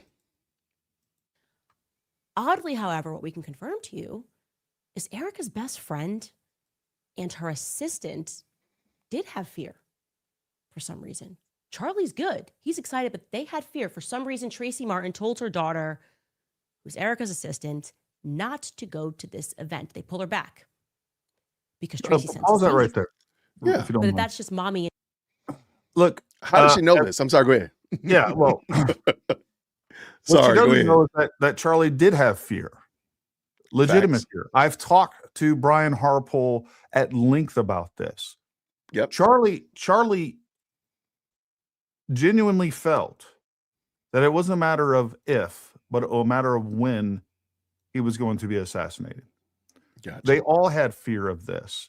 And as a matter of fact, you know, that was one of the things that Brian Harpole, if you can go watch my interview with him, like even in some of the worst places like Berkeley, like Charlie, even though that he thought that it was a really good chance he was going to be killed, he stepped up to the microphone and didn't put glass barriers and wouldn't wear bulletproof vests or any of these things, wouldn't take these precautions because he had a job to do, and he was doing it not because he was fearless, but in spite of fear. In spite Like of, right, these people, like he had been getting death threats, legitimate death threats that the FBI has many times investigated for years and years and years. That's why he had security to begin with. But Brian Harpole, one of the things he's talked about was like Charlie would just go off into crowds and and I would tell him like, you can't do that. And he's like, no, I'm going to do it. What is he going to do? Bag him up, take him, haul him off to the car? No, you just go in there and do the best you can and try to mitigate the risks you can. Charlie was doing everything that he was doing because he didn't want the left or these terrorists that are threatening him to win. He didn't want to modify his behavior because it wasn't that he didn't think that they would kill him. He did, but he stepped up to the plate anyhow, in spite of that. And I would like to think that I would do the same and other people would do the same. Just like when I was in the military, every time like we would go on these high risk missions and it's like, man, you know what? We're probably not going to come back from this, but we're not going to stop. We're not going to stop doing what we're supposed to do. Like I know guys, and if you ever jumped out of an airplane in the military, it's like you hear a lot of horror stories. Every time you're at that threshold, you're like, this may not be good. Did you go anyhow? Lord, send me. That was his attitude. And she's saying that Charlie should have cowered in because he was afraid that he should have cowered and not went to UVU that day. That's what she's saying. That's not who Charlie is about. And it doesn't matter. And by the way, his wife, his security team were constantly warning him to alter his behavior, and he wouldn't. He wouldn't do it. And so, yes, that's probably what got him killed. But again, that's in God's hands, right? Like like everything happens for a reason. And that's what Charlie believed. He actually had faith and was like, hey, you know what? It's going to happen. It's going to happen. God's in the middle of this. God's got his hand on me. And whatever happens is for his purpose. So he went out there in faith. He stepped out of the boat, was walking on the water in faith. That's what was going on. And now she's trying to turn this into some sort of crazy mystery that, like, obviously, because me, Candace Owens, if somebody tells me I'm going to be shot or killed, I'm going to go cower and not actually get out in front of the public. That's not what Charlie was going to do. Not at all. Let me real quick. I'm going to address Cantifa.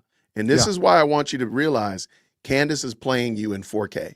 Look at this question that the S-File, shout out to the S-File, said. Why would Erica's assistant go to an event Erica isn't at anyway? So stop and think. Why do you believe this story? If Erica wasn't even going to be at the event, why would her assistant go to the event? So that's going to have to be the question that you ask Candace. I don't have the answer because I don't believe that it's true. I believe she's lying to you. Just now. That is such a great, like we're sitting here listening to the story. It's made up. It's a lie. She's like, well, why didn't Erica's assistant go that day? Well, maybe it's because Erica didn't go that day. Like so stop and think and yet that even stuck by me. So great call, S-File. And I said it yesterday, but I'm glad that you said it. And I love the way you pointed it out. Like, ask yourself that. Why is this story? Why do you believe this story is true? What is the evidence? And don't tell me she said it, because we've already got past the fact that she says things confidently. That's not you need some evidence. What is the evidence that you actually believe that this story actually happened? What is your evidence? I'll wait. I mean, y'all can hit me up at email, dearwokesy@gmail.com. Intuition. Are we to believe that she did this? She pulled her daughter back from this event and she declined to share that overwhelming mommy intuition with her best friend whose husband was going to the event? That seems selfish to me. Are we also to believe that Erica wasn't interested in asking her assistant why she wasn't going to do her job? What was her job? Erica wasn't there. You guys remember, Charlie was assassinated on a Wednesday. So if Tracy pulled her daughter back from going to work or going to the event on Wednesday morning, then presumably Erica, her daughter's employer or boss, would have been made aware. You presumably would have had to say something. that's why I think, like, again, this story doesn't comport. This doesn't make sense. Why was she going somewhere that Erica wasn't going? Yeah. Like Con says, like, this is a great question. Who would be there assisting? Who are you there to assist? This woman is lying to y'all. She's just making the story up. She's making it up. Please. And Cantifa are out there just this is right, so just funny. loving it up. Like, it's Brilliant. she's making it up. Oh, We yeah. can skip. We could literally skip to the next segment because we don't have to watch this because it's just made up. It's make believe. No, It didn't. don't skip it. Let's keep going. Okay. I don't want to Maybe the miss any of conversation, these. Hey, what are you pearls of doing wisdom. staying behind here in Arizona? Didn't I tell you to go help Charlie at UVU? There's not to be some sort of a conversation? And if you're wondering why at all Erica's assistant would be traveling with Charlie, it's because she also doubled as an assistant on Charlie's show, and the whole gang was there. Remember Charlie's show? Blake Neff's there. They're bringing amazing Mikey McCoy is there. Wow, kind of weird that she wouldn't tell her work colleagues, hey, maybe don't go. My mom's got a bad feeling. How many people like just stop and think? First of all, I still don't believe the story is true. Sorry. You're gonna have to show me evidence that it's true. Think about this one, Gary. You work at a role and you are an assistant to Mr. Bigwig, right? And Mr. Bigwig is going somewhere. I'm sorry. Again, it's like the third level to Mr. Bigwig. And somebody says, hey, I don't have a good feeling about it. Your wife says you don't have a good feeling about it. Are you supposed to like cancel the whole event because somebody doesn't have a feeling about it? This is ridiculous. Yeah, like this exactly what you're saying. So, for instance, we're talking about an event that takes tens and tens of thousands of dollars, probably close to $100,000 to put this event on when it's all said and done. So they already got this plan. They already got this set up. They already got people coming in, flying in. They already have people booked. They've already advertised this stuff. So something that I can relate to is we put on firearms training courses all the time, right? Mm-hmm. So now I have people flying in to come to these training courses, not nearly as big as an event as something like the event they held at UVU. And let's say I'm getting up ready to go in the morning and my wife's like, hey, Gary, I just got a bad feeling about today. You probably need to cancel. Even if my wife told me that, I'm like, nope, we're not doing it. There's no way I would fucking cancel if I was going to this event. There's no way. So, I like this is so ridiculous. Let's finish up. No? Or were Blake and Mikey wondering why she wasn't coming to work at UVU? How did this go? I want to know.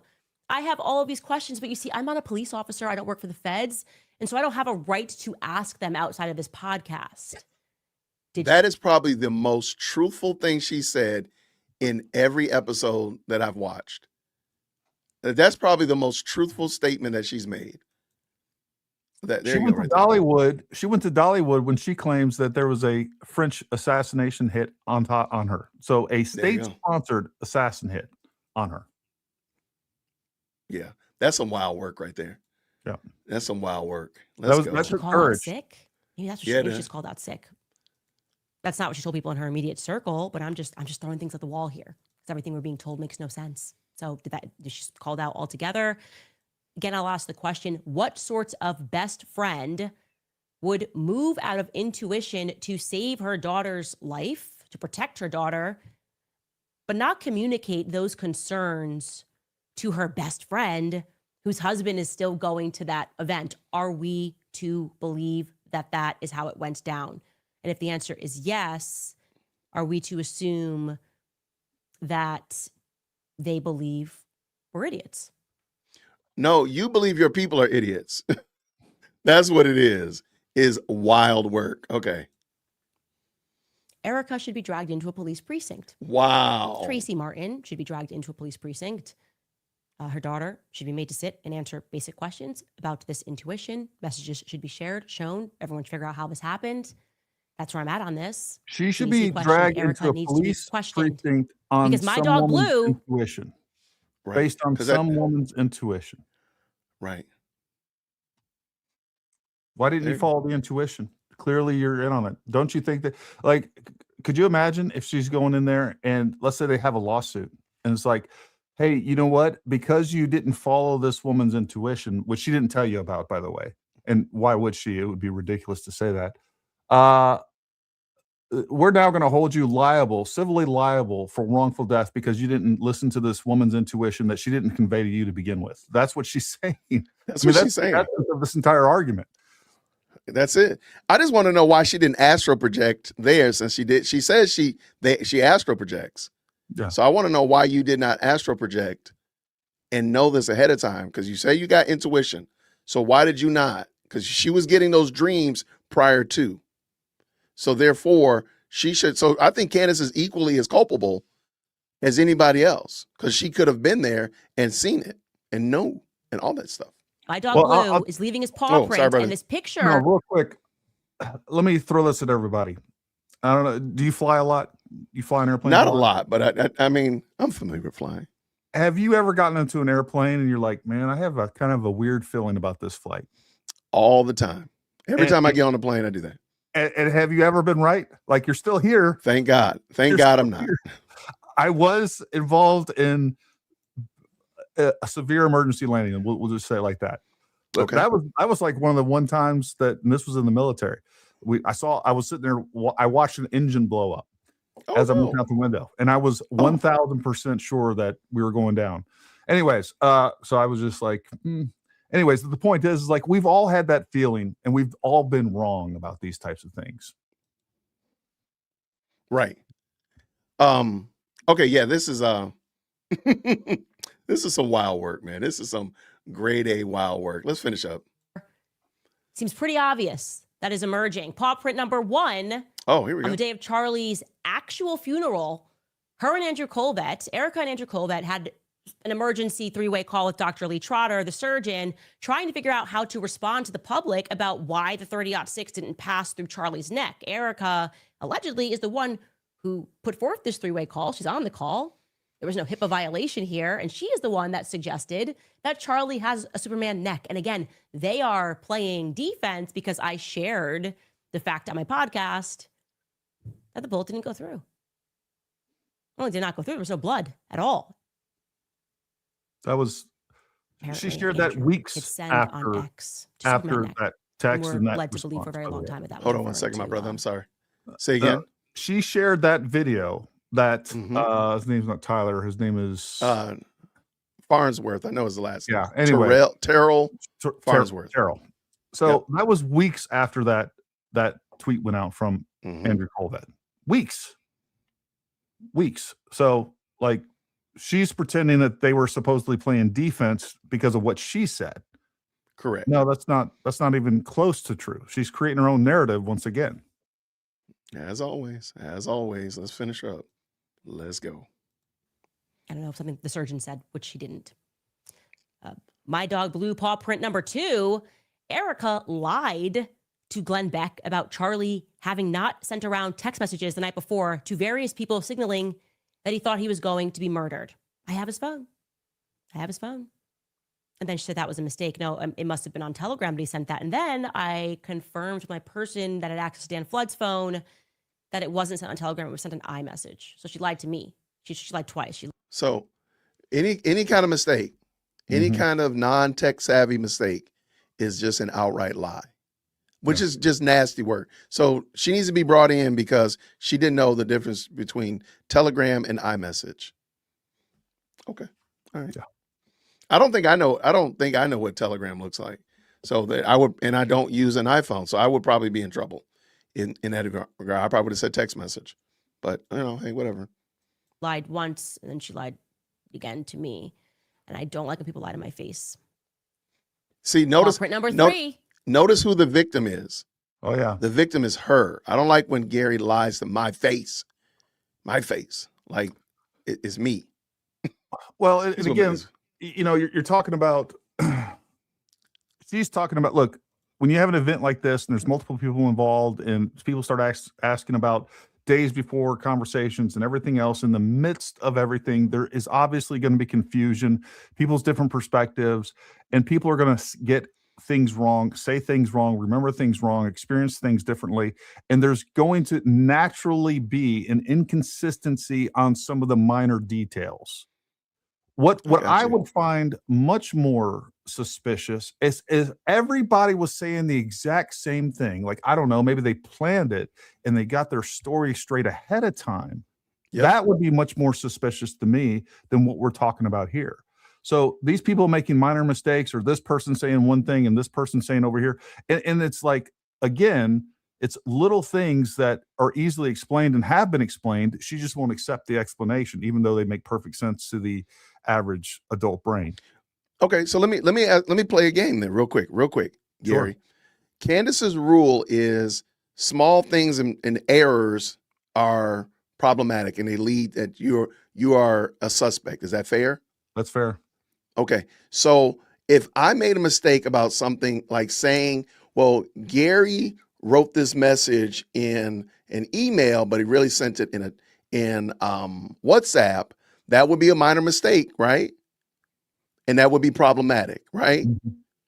Okay, and then I need to get hauled down to the police precinct and have Elliot Stabler asking me questions if that's true, right? Or let me give Or- you or are you Wait, let me finish. Let me Oh, yeah, yeah, no, sorry. let me finish up.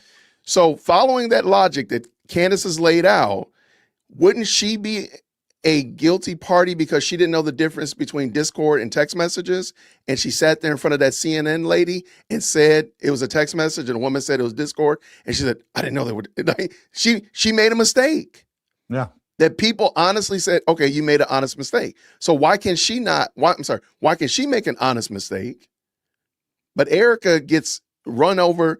She's on the grill with the little hot dogs at the gas station because she said iMessage and she should have said Telegram or vice versa, whatever. Yeah. Like there's no grace, there's no courtesy, there's no courtesy at all. Go ahead.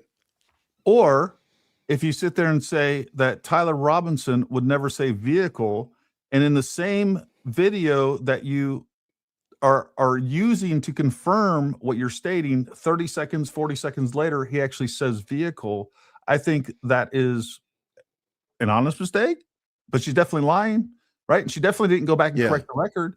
Or when you sit there and say that it's crazy to think that Tyler Robinson would scale the walls, scale the roof like Spider-Man. And then That's correct. and have never shown people that you can walk to the roof from the walkway to the roof. The only thing that's separating is a 3-foot rail. She's never shown that. She's never talked about that. Or in her early podcast, which is I have a whole video on, where she says, my source confirms that the parents, and she talks about how great her source is, that the parents confirmed that it was Tyler Robinson, and not 10 episodes later, she's sitting there saying, oh, we had this story that the media told us that, the parents identified Tyler Robinson from the video. That's crazy.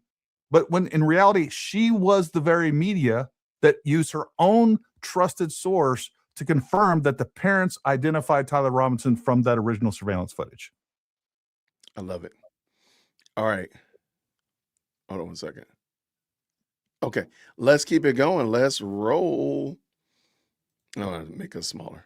Erica was at the meeting in the Hamptons when Bibi Netanyahu called and offered to take Turning Point to the next level, but she cannot remember that particular detail. Boys and girls, what is the picture that is emerging?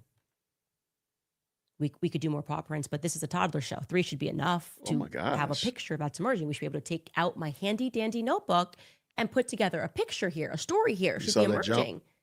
And the kids, you can just shout, what's happening here? What's going on? You're crazy. And that doesn't even account for all You're of a these lunatic. subjective oddities, vibes, like Erica's emotions, the Zoom call, the Shabbat Shalom book tour, Erica asserting to Barry Weiss, of all people, that Jew hatred is wrong, Erica allowing Ben Shapiro to open at AmFest behind her. Like I said, that was my clue something was wrong.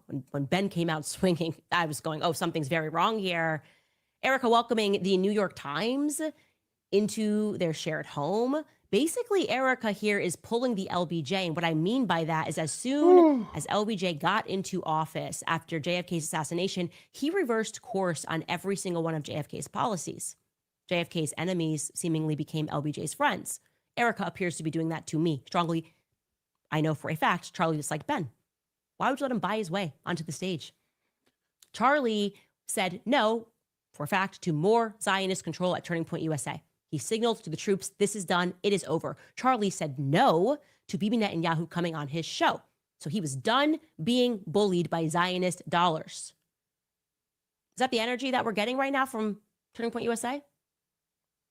I broke the story and people didn't believe me because it sounds made up. I'm not making this up. You think? There was a scheduled a few weeks ago for Bibi Netanyahu, Erica Kirk, and Ben Shapiro to film together something. Maybe it was supposed to be for the Super Bowl. I don't know, but it got canceled at the last second. They were filming something in Palm Beach. Oh my It got gosh. canceled last second. Man, that's terrible. Does that feel like the direction of travel that Charlie Kirk was going into?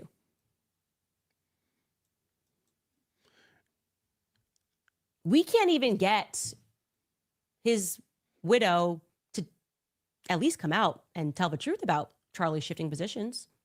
So one of the things I think is very interesting is how much she assumes that what she believes or what she's told is right. Mm-hmm. There's no room, like, you know what, I could be wrong. Remember the congressman that she was dragging during Fort Hakatua debacle? Yeah. That poor man Amadei. that was never, say again? Congressman Amadei or Amadei. Amadei. Yep. Yep.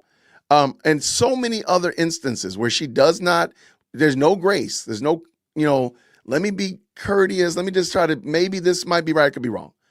But even more than that, like, she puts out information that she hasn't vetted herself. She lets her Cantifa vet it for her. And we already know what that does. This is some wild work, man.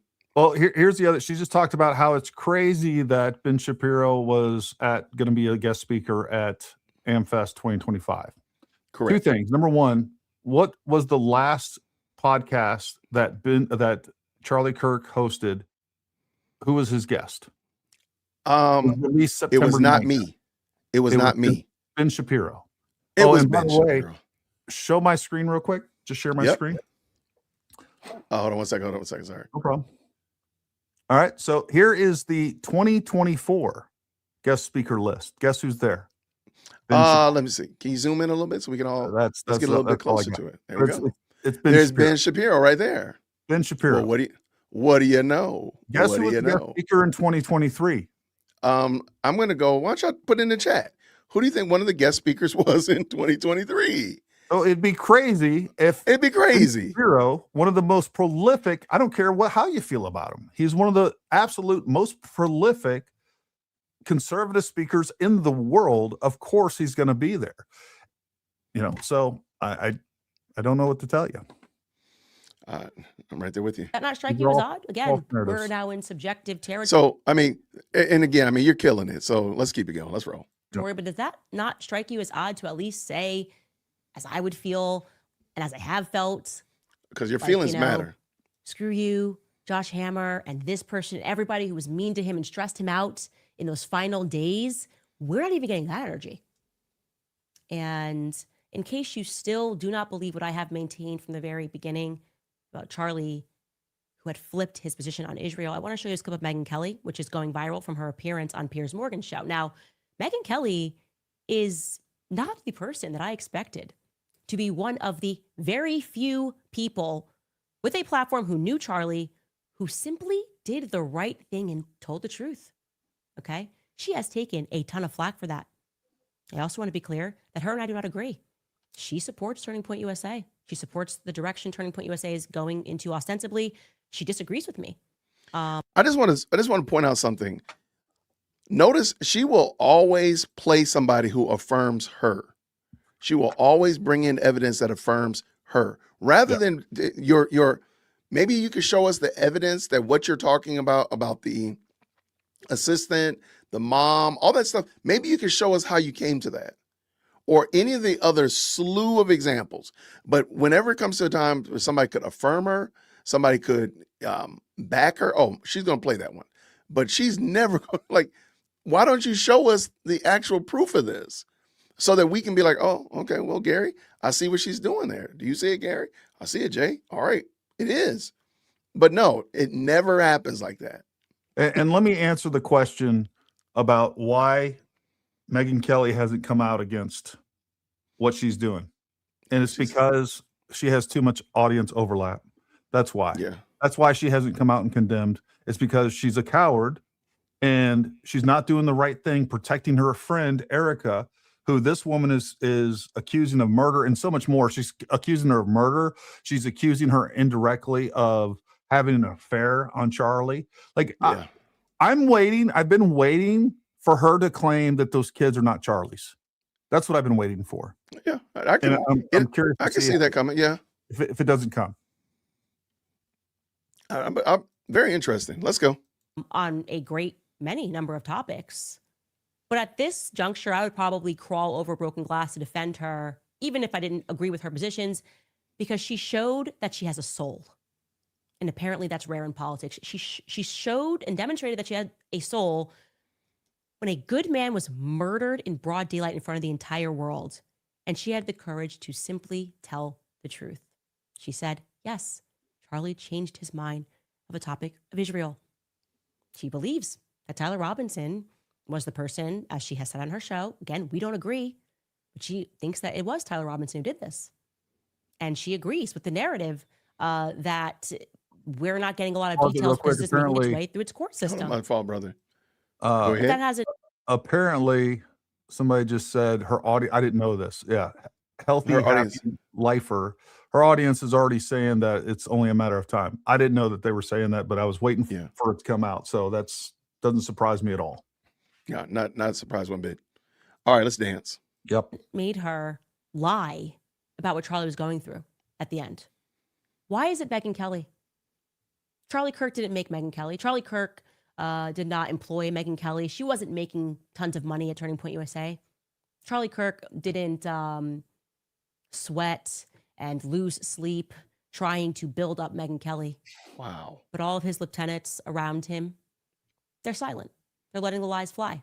Wow. This is Megyn Kelly. I'm Piers Morgan, and she makes an incredible point that they're all coming after her. I don't know why she's always responsible for what I say, even though we don't agree. I don't even go on her show. But they don't go after people like Piers Morgan, who actually does platform me. Take a listen to what she had to say. And just on Candace Owens, you've been very supportive of her, not critical, even though she, I would argue, and I have to her face when I've had her on the show, I get on well with Candace, but some of the stuff she's been doing in relation to Erica Kirk, Brigitte Macron, and others, I do think is really regrettable, kind of conspiracy theory nonsense just for clicks and money. Why would you hesitate before criticizing her over stuff like that? I've criticized Candace many times over the years. We've had many public fights over the years.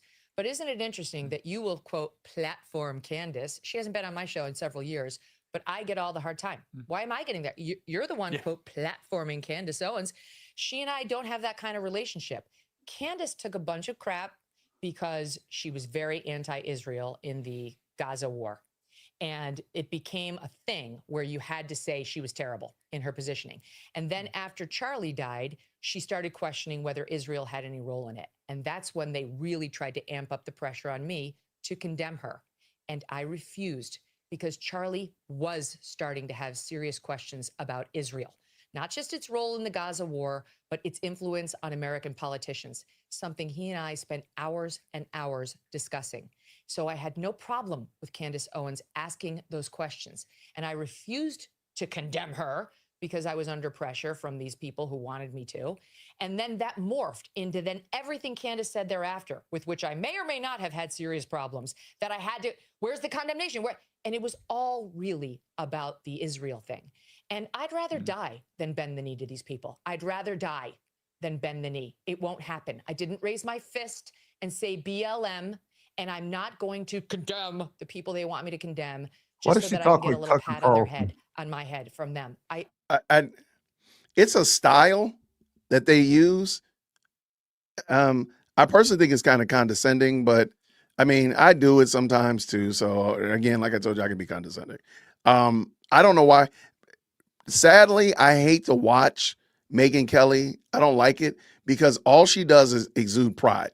She's a prideful, arrogant woman that is not in any way, shape, or form humble. She could just say, hey, I'm just not going to do that and keep it moving. But the heavy chest beating behavior is, I think, it's unbecoming. And it just, she says too much. She protests too much. when she says this, because she sits there and say she doesn't rock with Candace. She said in times past that she hasn't been in communication with Candace, but later on, she's patting herself on the back that she's been involved with Erica and Candace, trying to bring them together from the very beginning. So she might want to stop doing that because she just gets herself. I feel like she steps into it too much, and that's why people jump on her case.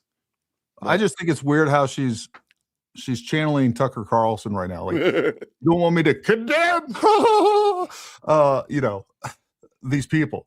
Like, it's weird. I've never seen her. I watch her a lot, Really? not so much now, but I used to watch her a lot. I've never seen her speak like that. She's like carrying over some Tucker Carlson flavor there. It's not important to me. What's important to me is I live free, and that, frankly, is what it means to be an American. She lives free. That is incredibly powerful. And like I said, kudos to Megyn Kelly, because she's telling the truth. Strong woman. It has always been about Israel. It's not about morality.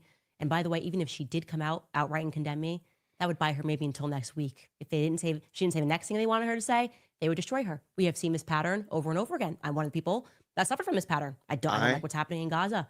Look what they did to me. Look what's happening with Charlie. Does this make any sense to you? Charlie was, for a fact, having plenty of doubts about Israel. Anybody in his inner circle can tell you that. And yet people in his inner circle are not telling you that. Instead, I do think they are spending money and going after. Go ahead, my friend. Us talking is better than her anyhow. So, but anyways, Perfect. I do think it's odd that since she's become Catholic, I do think there's a nexus there between the fact that you don't have Megyn Kelly, who's also Catholic, willing to say anything negative about Candace and what she's doing that's morally wrong. And then also Matt Walsh, who has indirectly, he won't say her name on X. He's like, you know, these supposed conservative female black, you know, people that are saying these things, but he won't actually say Candace Owens ever. Like people have been calling him out, including me. Like, Matt, we know you're talking about Candace Owens. Just say her name. Just say her name. Yeah, very good point. And it is wild. So I almost wonder if there's like been something that's sent out to other Catholics, like we're not supposed to. I don't know. I just find it odd, and it's curious. Absolutely. You know, I want to just real quick, John 14 right here. We can have doubts. Thomas had doubts about Jesus Christ. Come on now. The funny thing is, having doubts, well, following Candace's logic, Thomas's doubts mean that Thomas participated in the deletion of Jesus Christ. Yeah. There we go. Following that logic. Like Thomas, where were you? Where were you when they nailed us in? Where were you, Thomas? I have a hard time understanding why people can't understand the differences between questioning the narrative, wanting more proof, or no question, whatever, compared to all you're doing is taking speculative accusations and destroying people's lives, and then going back through their entire life under a microscope and trying to point out it's a smear campaign. That's all it is. A smear campaign to destroy Charlie's legacy while pretending you're Charlie's best friend. There's such a huge difference. And if you don't understand the difference, that you're a moron, you're an idiot, you're an imbecile. Right. I don't know what to tell you. Like there's a huge difference. One is okay to do, and one is just objectively morally corrupt. That's the difference. You don't have evidence. I'm with you. All right, let's get to it. Let's get to a stopping point. Hopefully she's getting to a stopping point. Influencers from the very beginning to influence people to believe that Candace was lying about this fact. And now we have a predicament when even the person closest to Charlie, his wife, is being caught telling lies. These are lies. It is inexplicable why her assistant was pulled back on September 10th. Maybe it is actually, maybe it is something that can be explained, then they should explain it. This is way too coincidental. I want to be very clear on my perspective on this. I believe this is a conspiracy. A conspiracy. I don't believe that this just keeps happening and no one can give answers, and that Charlie really was just so excited the night before that he slept in his daughter's bed, and we don't know what happened here. sweep it all under the rug. Nobody talk about what happened at the Hamptons. He just needed advice from Josh Hammer. It's funny because when we talked about this yesterday. When she has this problem where she wants to get somewhere. It doesn't matter what obstacles get in her way. She would be a terrible robotics coder because robots have to learn how to move around certain obstacles to get to the desired result. You can't just go over everything. You're not going to be able to go through everything. You're going to have to be able to adjust and make some corrections. When information is given to her, it doesn't matter how many people have told her about the Hamptons. She's going to keep telling her own narrative, even though people that were there have put themselves on camera and said, my name is Jim Bob. My name is Sally Jane. I was at the Hamptons. Here's my flight number. This is how long I stayed. And this is what happened. She still won't believe it. Mm-hmm. she it's almost as if nothing has ever happened. Nothing has been said.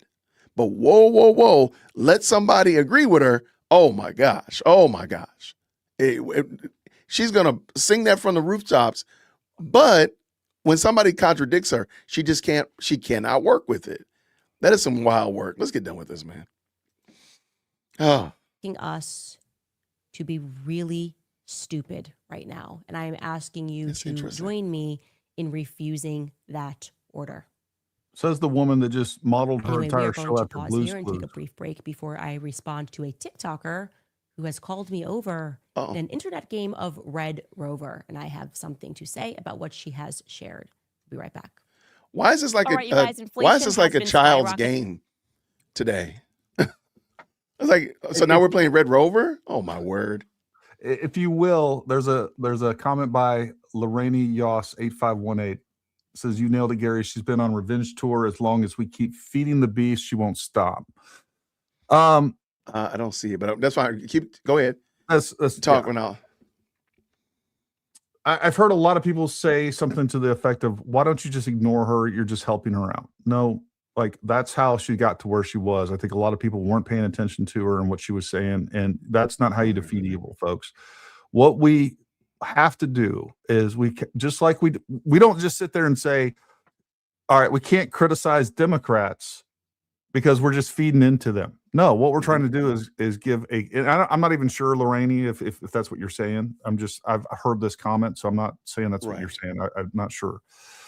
But for the people that do say that, no, you have to speak truth to lies. It's the only way to combat them. And if you just let them run amok, and by the way, there's plenty of Bible verses. I sent some lady telling me that, like 5 Bible verses, like you got to stand up to lies. You can't, this is what you got to do. And we can't let it go unchallenged. She's continuing to spin narratives saying that everything's changed with Turning Point since Charlie died, that they turned Amfest into WWE. There's a lawyer, I like to call him Dances with Wolves, it's Wolves and Finances, saying that she broke the law, that Erica broke the law by endorsing JD Vance. Well, that's crazy word. I don't know did I ever play this video on, if you will, share my screen real quick. Did I ever play that Amfest video on your show? Of the pyrotechnics the years before? Yeah. We looked at it last time. Yeah. And again, Charlie Kirk in 2023 and 2024 was endorsing candidates left and right. Now, I'm not a lawyer. I don't know how the 501c3 stuff works, but what we can definitely say is the only thing we can say is if Erica was breaking the law, which I don't think she is, and I've actually had lawyers explain to me why that's not the case, and Dances with Wolves is just wrong, but then Charlie Kirk was breaking the law long before Erica Kirk was. Right. Every single speech up at Amfest is political, and an endorsement or the opposite, criticizing the left, Joe Biden and things like that. So that it's all political speech. So again, these are all lies. These are narratives being spun. And just like you were talking about, it's the narrative first. It doesn't matter if it is against common sense, if it's against evidence, like it doesn't matter. They're going to just jump right over all those obstacles and continue to push it no matter what. All right, Gary, we're gonna get through these because we're gonna do this as a commercial break. Sounds good. This is a question I think really direct to you in your field. Thank you so much, Faith, Facts, Freedom, for the $10 super. Legit question. I'm just going to say to you, Gary. Thoughts on Candace's claim that the dogs could not sniff out the weapon, but when the FBI arrived, they found it. Genuine question. Well, a couple things. Number one, we don't even know if what she said is true. That comes from an unconfirmed source. As a matter of fact, she named the dog, and we looked up that dog, and it wasn't just me, a bunch of other people. They couldn't find that dog having any association with Provo, or is it Orem? Orem. It was UBU. Orem, yep. So there's that. The other part of this is dogs. What are bomb sniffing dogs are not set up to find firearms. That's not what they do. They find explosives. And inside of a vehicle with a cop, what are dogs around all the time? Firearms that have been fired. Yeah. And by the way, the other thing that any dog handler will know, and I have a lot of experience, I wasn't a dog handler, but I know a lot of dog handlers, especially in special operations, military, law enforcement, and everyone will tell you, like, dogs just have bad days sometimes. Like, they don't perform perfectly every single time. It could be because of the environment. It could be because of whatever else is going on. But they're literally around fired firearms all day long. It's like, I bet you if you took heroin and left it in an open container inside the vehicle, the dog would become numb to heroin, would no longer be able to sniff out heroin. So we don't even know that the story is true to begin with. And even if it is true, it doesn't indicate anything. And number three, dogs just have a freaking, like, they don't always perform perfectly every day. Right. I'm right there with you. Thank you, man. Appreciate it, Gary. What does Grace Papa say to this? Pray for Candace Soul t-shirt. Okay. We can make it happen. We got our obscure YouTuber t-shirt. Shout out brand new member, Monk Day. Thank you so much for becoming a new member. I think that's on your channel, but thank you nonetheless. Thank you so much, Pazzy, with the 5. Since Candace's lawyer is in the FBI building, does Gary think she could be an asset? If so, what is she trying to accomplish? That would be speculative on my part. I don't know. Right. Just because Candace's lawyer in the FBI doesn't necessarily mean that she has, or that lawyer has, any association directly with the FBI or is working with the FBI. Look, Candace is an asset, whether it's wittingly or unwittingly, like, we don't know, but she's definitely an asset, and she is definitely everything that she's saying is being utilized against the Trump administration, against conservative movement, against TPUSA. And she is a wet dream of the left. She is doing to TPUSA, Trump administration, and the conservative movement what the left never could. Never could. I like it. In a bad way. All right.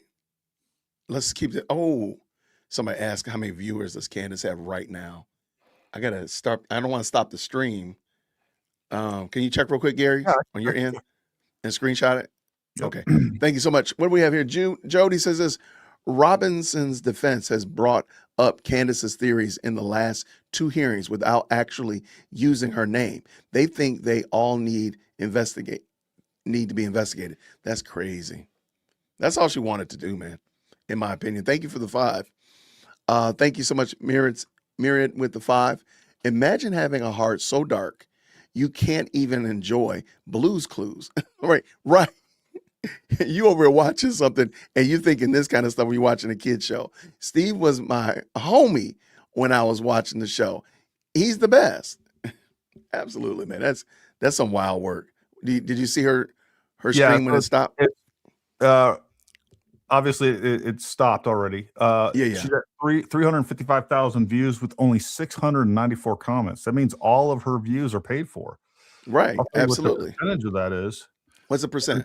181.001%. That's 2% less. Lower. That's lower than TPUSA. Did you screenshot that so we can put it on X and get the? I haven't done it yet, but I can. Screenshot that, my brother. Screenshot that.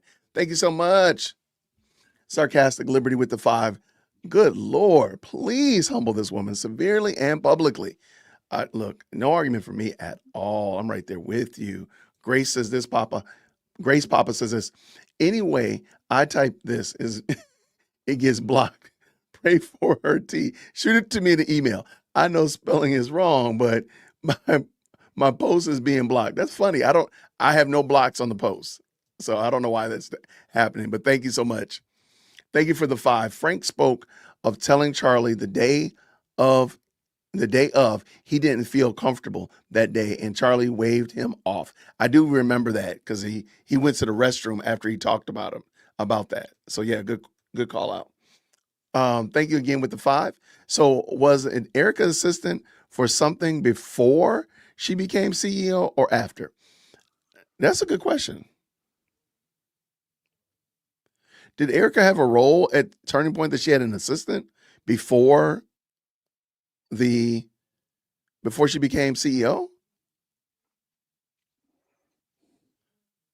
Okay, that is a fantabulous question. I don't know. We might need to hold on to that one. I might need to hold on to that and look into that. You know what I mean, Gary? Yeah. Okay. Sorry, I was reading comments on Candace's video. I'm back in the game. I'm locked in. What are your thoughts? Locked in. Stay focused. What are your thoughts on the Catholic organization headlining Candace? Matt Walsh joining her. I'm done with these spineless talking heads. Cheers. Did you have an opinion on that? I think I talked about that on my channel that day. Yeah, I mean, it's a real shame. I don't think she represents anything that is absolutely. Look, the Catholic Church is using her the same reason the Daily Wire and TPUSA is that she is a prominent figure. She's marketable. And I think they don't realize it now, but she's doing more damage to the Catholic Church because I think overwhelmingly Catholics are going to, be upset about this. Right. I don't know. I haven't looked into see if that's true or not, but I would imagine it is because I see people all the time saying, "Hey, I'm Catholic, and this is not anything that represents me or my faith." So I think it's unfortunate. I don't know what else to say about that. No, I'm right there with you. Jody says this, and I should have did it today. After listening to today's hearing, Candace has talked to Robinson's defense. She is mentioning the same stuff they mentioned in court today, and that's sad. Was there a court hearing today? I think there was a hearing today, and I was out of the office. I gotta go watch that. Jason and Gary, the facts are in now. Will you have the guts to live stream Erica when she's taken into custody? Mike, thank you so much for the 5. Absolutely. If Erica gets taken into custody, we will absolutely talk about it and stream it. There you go. Is that fair? Yeah. There we go. Thank you, Grace, again with the 2. The last interview Charlie Kirk posted was with Ben Shapiro. That's kind of wild. And see, that's why I'm saying like Candace thinks that her audience is deflected because that is a very obvious error and if you watch the interview, it's not combative. It's very friendly and such of that nature. So it's not like Charlie hates Ben Shapiro, blah, blah, blah. Like they're clearly having a good conversation. So, but Candace just thinks that her people are dumb. And I think you all know she thinks you're dumb. Thank you, Amethyst, for the 5. I hope the state has someone to follow her lives so they can argue against the defense when they use her assumptions, man. I hope they don't, but I think that Candace is less of a factor in the overall case than people. Look, nobody's taking her seriously. And the fact that the last questioner would even think that, like, that's what boggles my mind. Like, no law enforcement is taking this stuff seriously. They think Candace is a joke. And the fact that somebody would come on here and say, oh, you know what? She's going to be hauled into custody. Do you not think that TPUSA has been investigated thoroughly by the FBI? They've been questioned. They've been investigated. They see what evidence there is over here that could point to TPUSA being involved or be guilty of anything. And they have this mountain of evidence over here that shows that Tyler Robinson did it. And he's confessed across multiple platforms. There's DNA evidence. There's surveillance evidence. There's the fact that his parents have testified. They said that he related guilt to them. They are the ones that identified him on the surveillance. That was confirmed by Candace and her source. So, like, there's so much evidence and there's so much investigation going on behind the scenes that The investigation hasn't stopped. It's still going on. They're adding evidence Absolutely. onto Tyler Right. every day. And of course Yeah. they've investigated TPUSA and Erica Kirk and everybody else involved. Yeah. I left you a message on private message. Okay. Shout out to, thank you so much for the 2. Candace has made conspiracy seem fake and gay. No, I'm right there with you. Thank you so much for the 2. Very kind, and keep it going. Truth Rising. Gary, am I blocked on X still? Same name on X as YouTube. I don't know, Truth Rising. If you're blocked, it was probably for a good reason, but I'll check. Okay, there we go. Gary's going to look into it. I think Erica's woman's intuition advised and warned Charlie that Candace Owens was dangerous. You know, I think there's a case to be made about that. Thank you so much, Amethyst, for the 5. And also, please pray for Erica. I cannot imagine how she will feel after this. Lord, give her strength and peace. I agree with you. Haley, thank you so very much for the 5. I agree 100%. Also, did you notice yesterday she had a comment complimenting her outfit because people have been mocking her fashion sense? You know what? I did not catch that. You're right. Yesterday, somebody complimented her on her Super Mario Brothers sweater she had on. And she's like, what sweater are you talking about? Oh, that sweater. Oh, that thing. I just got that in London at a little shop in London because I'm not elite.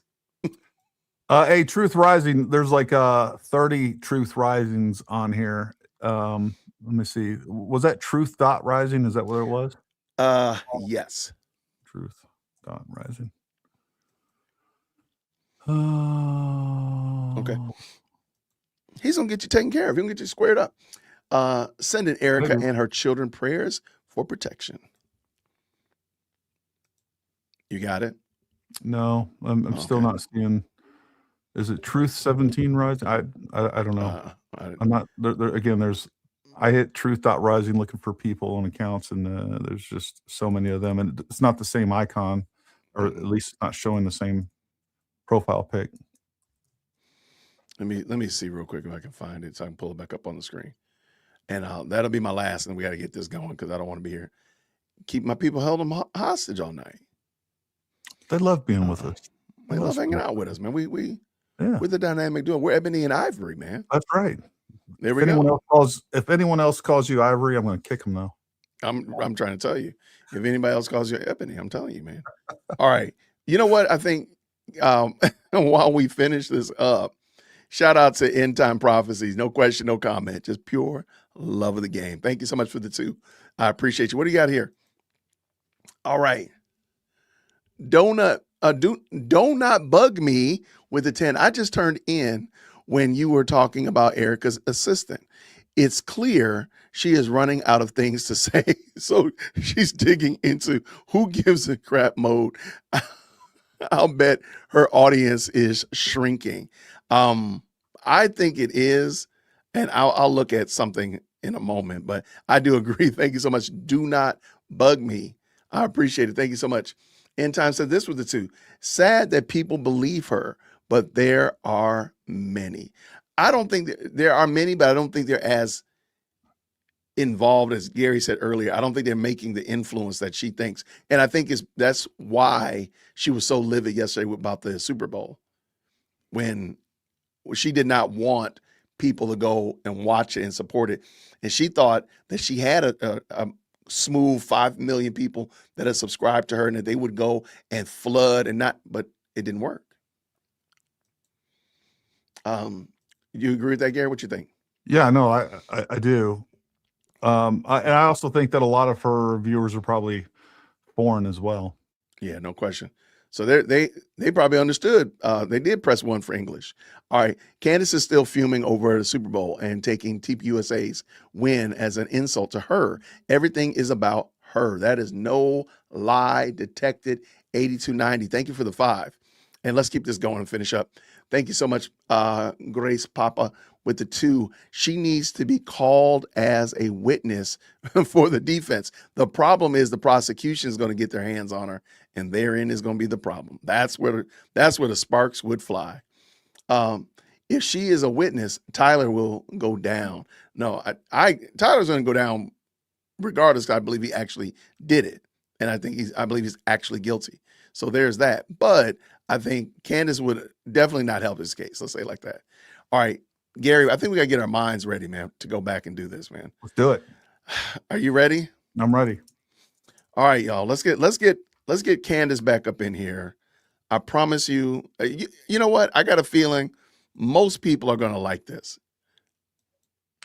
and I'll explain why.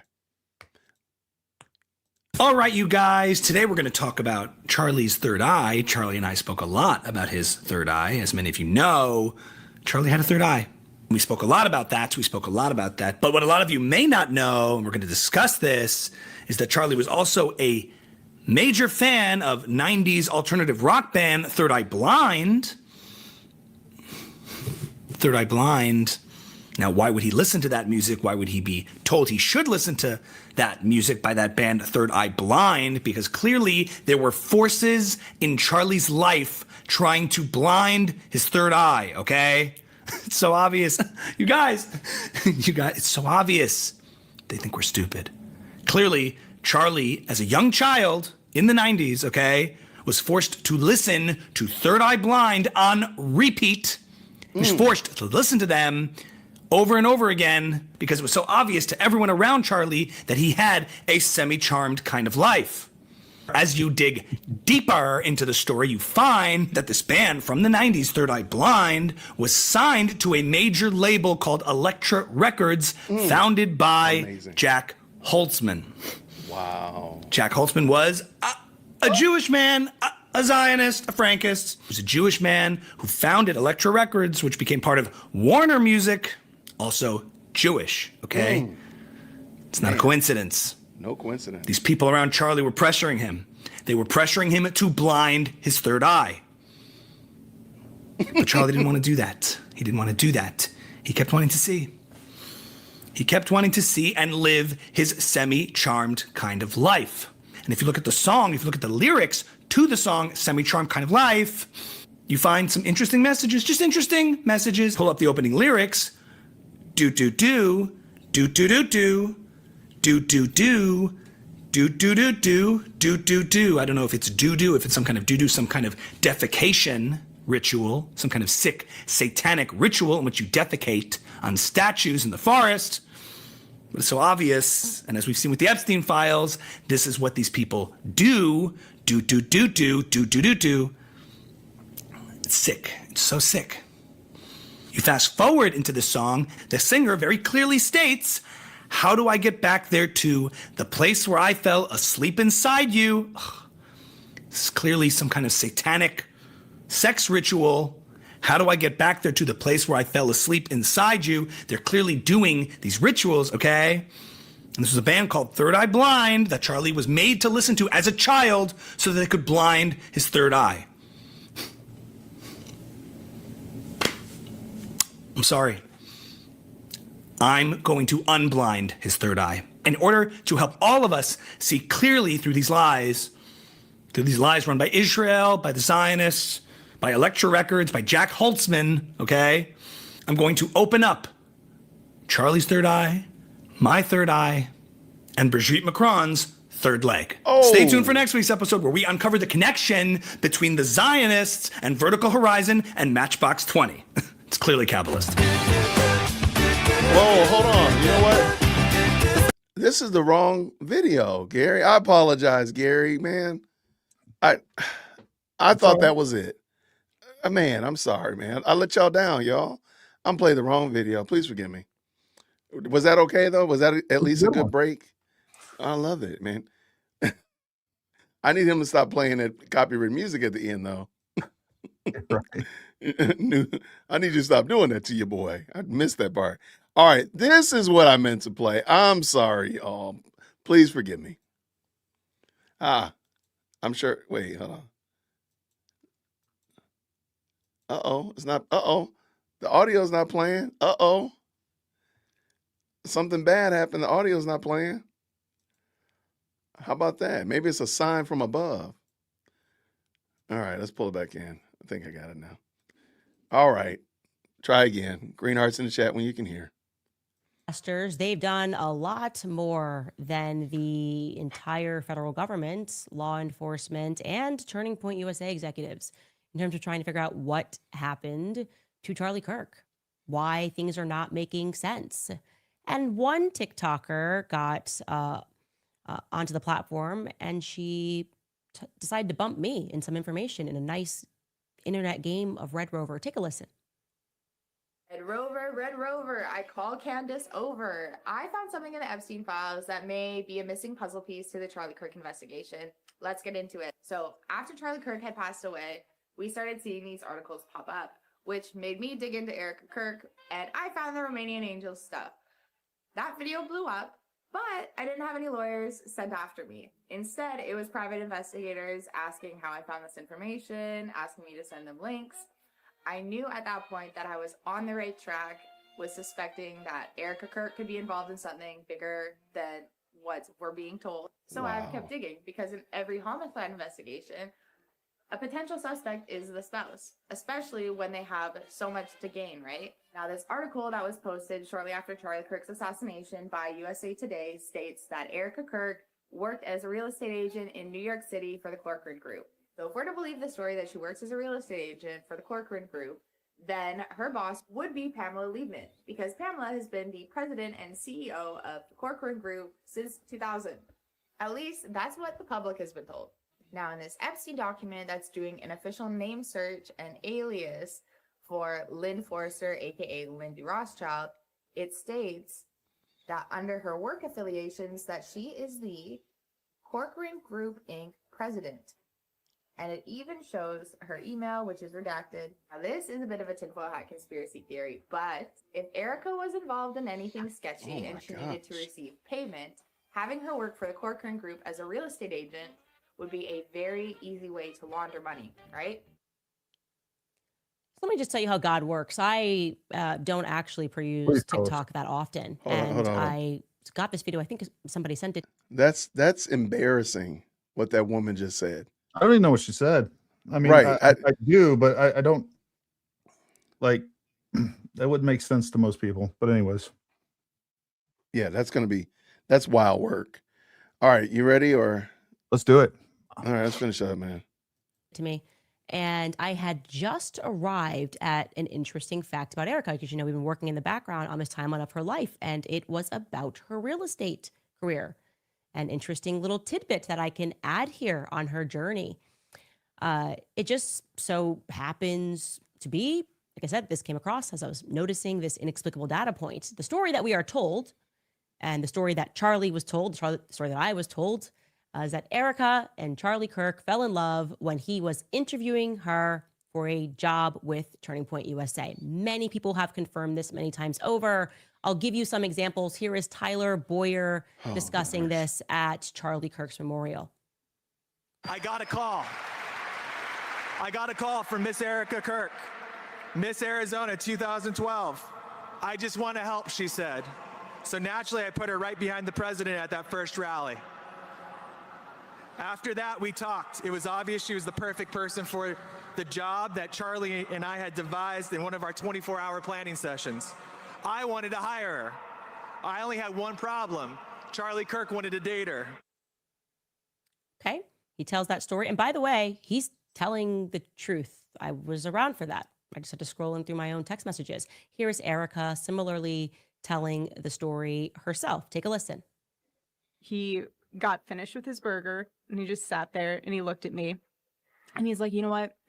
I'm not going to hire you. And I was like, that's fine. I don't need this job. I'm doing plenty of other things here in Manhattan. He's like, I'm going to date you. Okay, so this is a job interview. And I'm going to show you one more example of this. She tells Megyn Kelly this on stage, and this is even after his assassination. So take a listen. When I met Charlie, the only reason I sat down with him because I thought it was a consulting position for work. I did not date in Manhattan. I saw the pits of hell of the dating pool through my roommates. So I can tell you, going back in my text messages with Charlie, that this date thing happened September of 2018. We discussed it. Like I said, I was basically like his wingman, and very much enjoyed that. I was very pro Erica and him getting together. I can say that as well. So Charlie interviewed her in New York. That is true. So it's fair to say that all of her super spidey sense, intuition, blah, blah, blah, goes out the window because she just said that she was very pro Erica. So anything that she says, go ahead. No, I was just gonna say all of her superpowers and her intuition, and she couldn't even see the person that was going to ultimately kill Charlie. It's crazy. Yeah. Crazy work.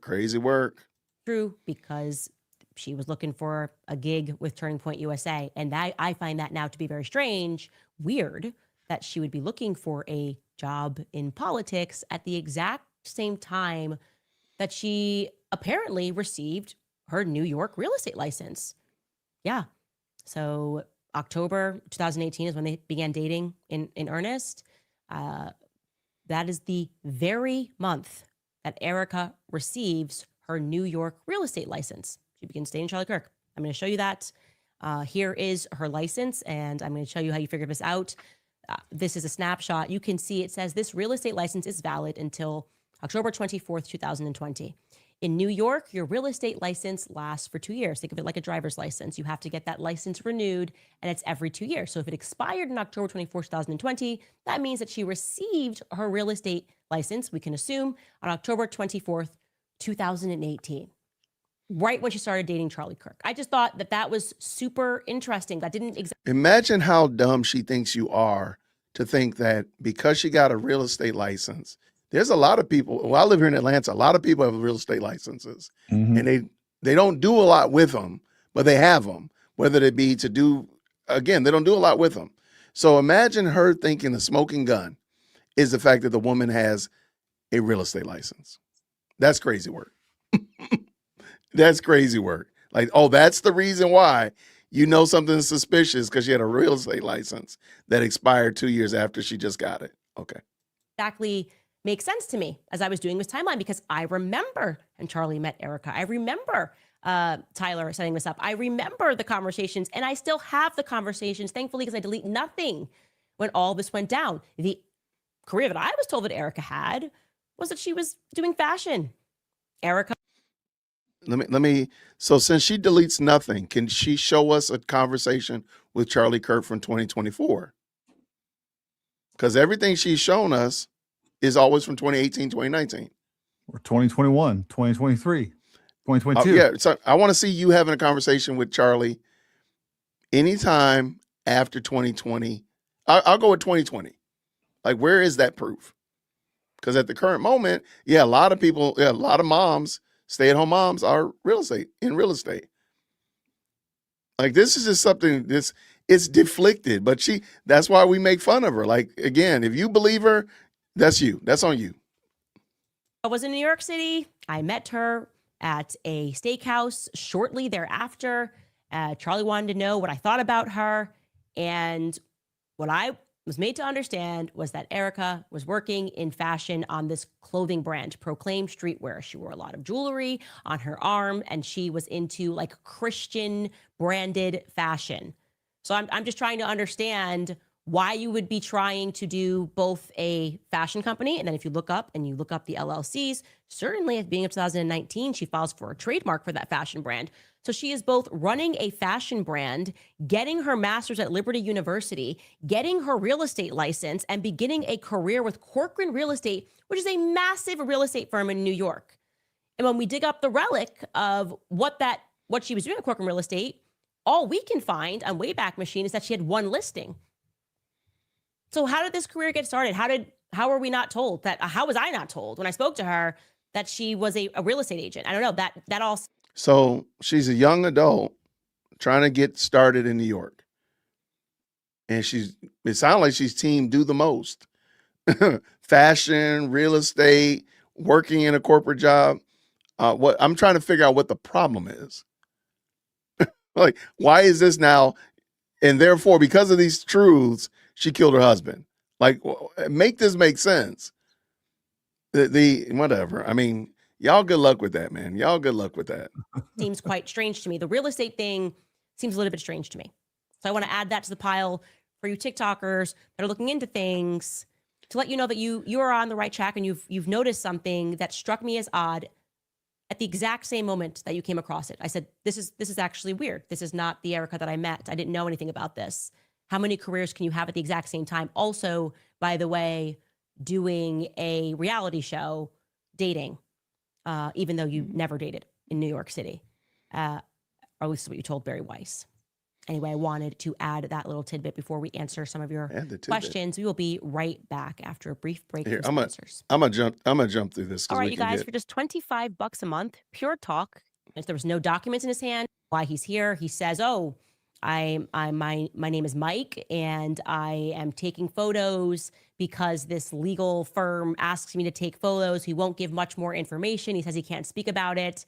This looks to me like a private investigator. Like Turning Point USA has sent private investigators to gather information on their employees. We aren't sure. I certainly tweeted at Andrew Kovett for a statement on this. That is not what happens when they serve documents. I'm a bit of an expert on that. They just give you the documents. There was no documents in his hand. He delivered nothing to him. And he was just taking photos of their home and their car. Terrifying, of course, for somebody who is 25 years old to experience. That is absolutely terrifying. I don't know why you can't just get fired these days. I don't know why you have former employers acting like ex-boyfriends. It's very crazy, ex-boyfriends. It's very strange, but I want to let you know that that's happening. Turning Point USA former employees are going to move because they don't know what Turning Point USA is doing. They are going to move to take down their GoFundMe on Thursday of this week. So I wanted to once again promote it. If you would like to support the Turning Point USA employees who have been fired, you can go to GoFundMe, the Purge Fallout Fund, and hopefully we can help them as they get their lives restarted, because they worked 20-hour days, and of course they 20-hour did not days. see any of the billions that are allegedly coming in from Pierre. They didn't get to stick around. They got to be emotionally manipulated to believe that Charlie was in the office working. Wow. It's working. If you want to see Charlie, his spirit lives in the office. How about LOL? They mocked me for saying I had a dream about Charlie, but did anybody make fun of Erica for saying that Charlie's spirit was in the office or would be with them in the office when they were working and they could speak to Charlie? Big difference. Offended. Because that wasn't a part of the Pierre. Because she gets offended. She doesn't like being made fun of.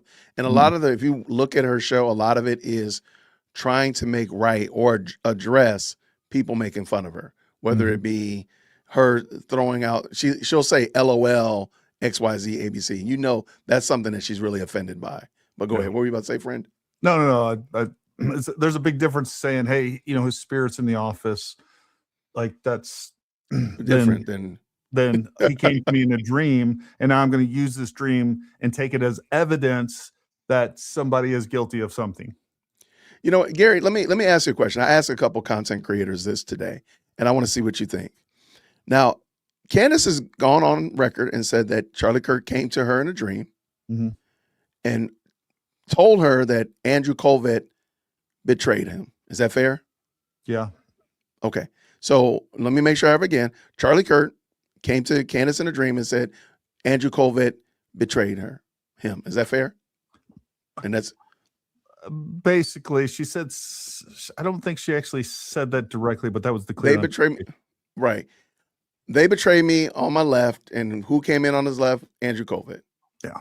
Right? Okay. Yeah. Now, she's now saying that it was Erica Kurt who betrayed him, right?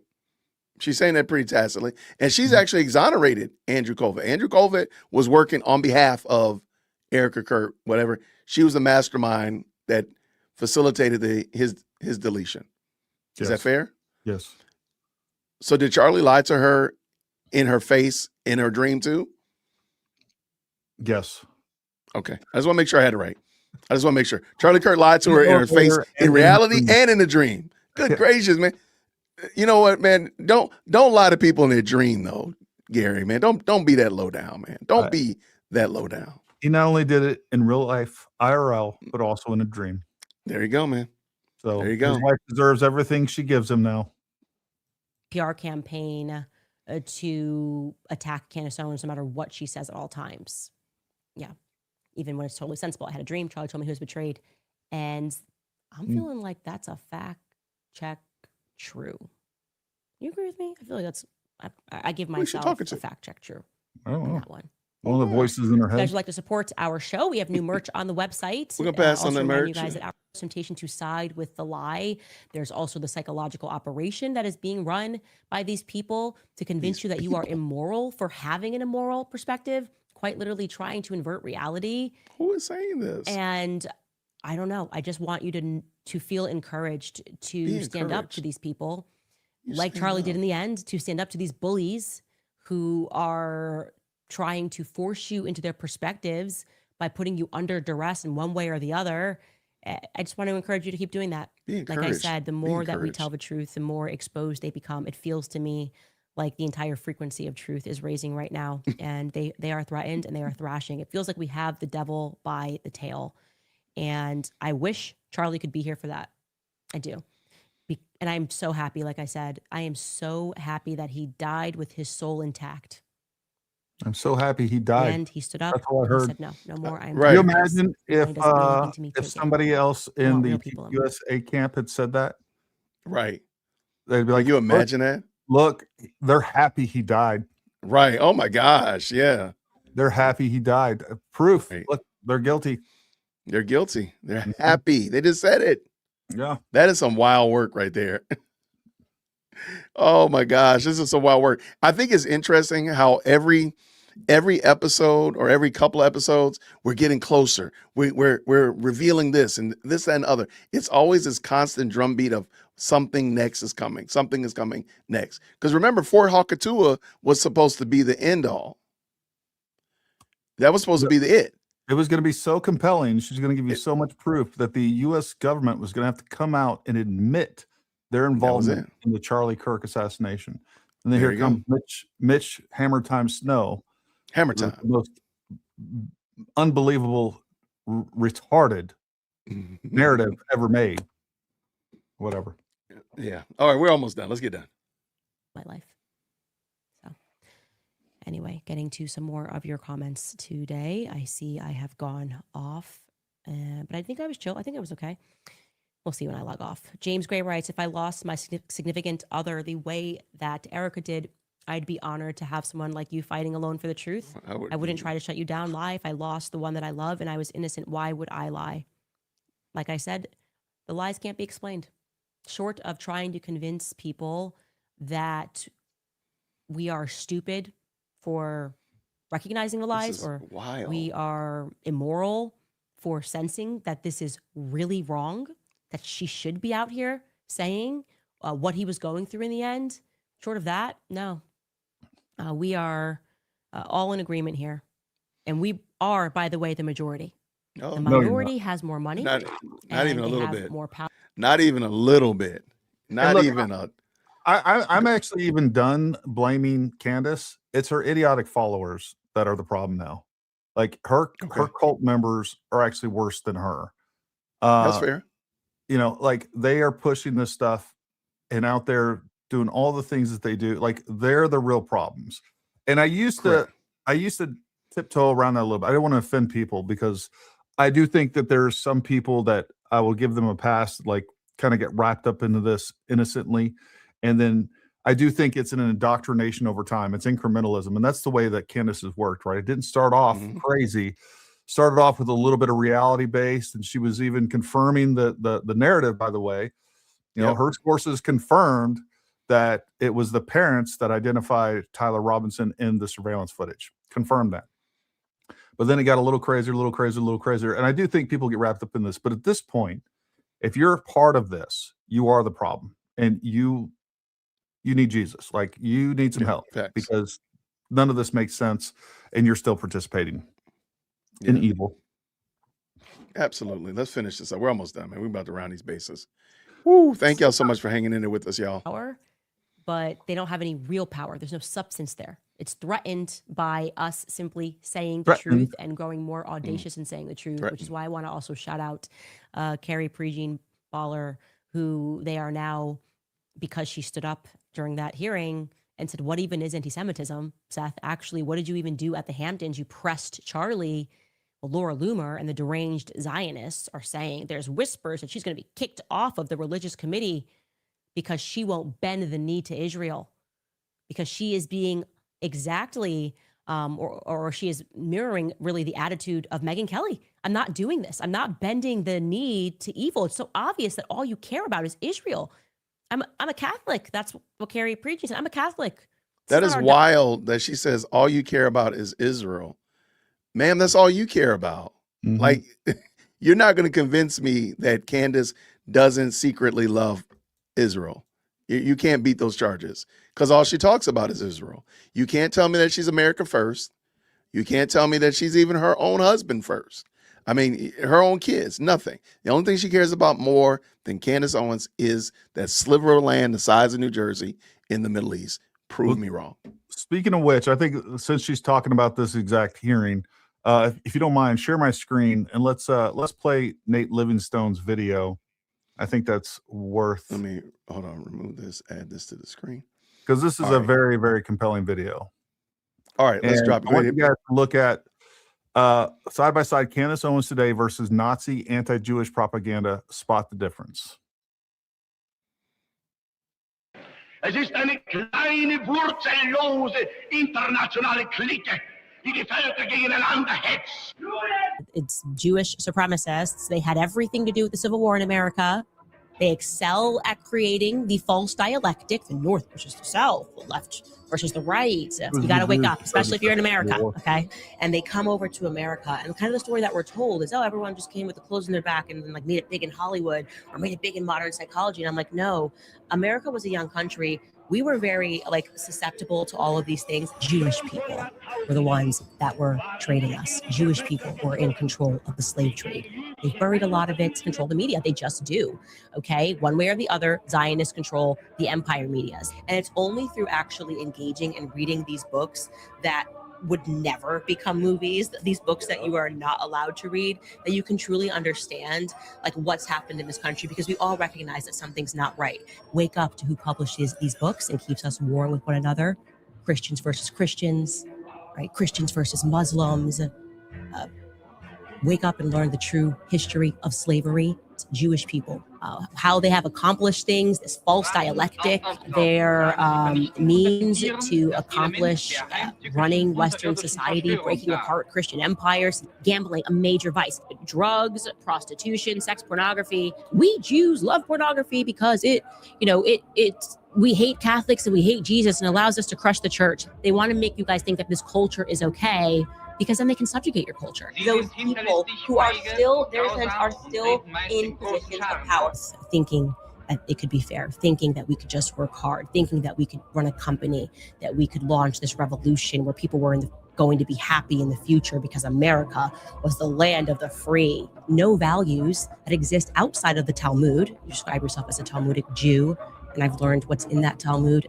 They think that we're animals, that they have a right to own us, that they have a right to make us worship them, that they have a right to lie to us, that they have a right to sue us and take everything that we have, that they have a right to deceive us. They will become whatever they have to become. They are like their brains are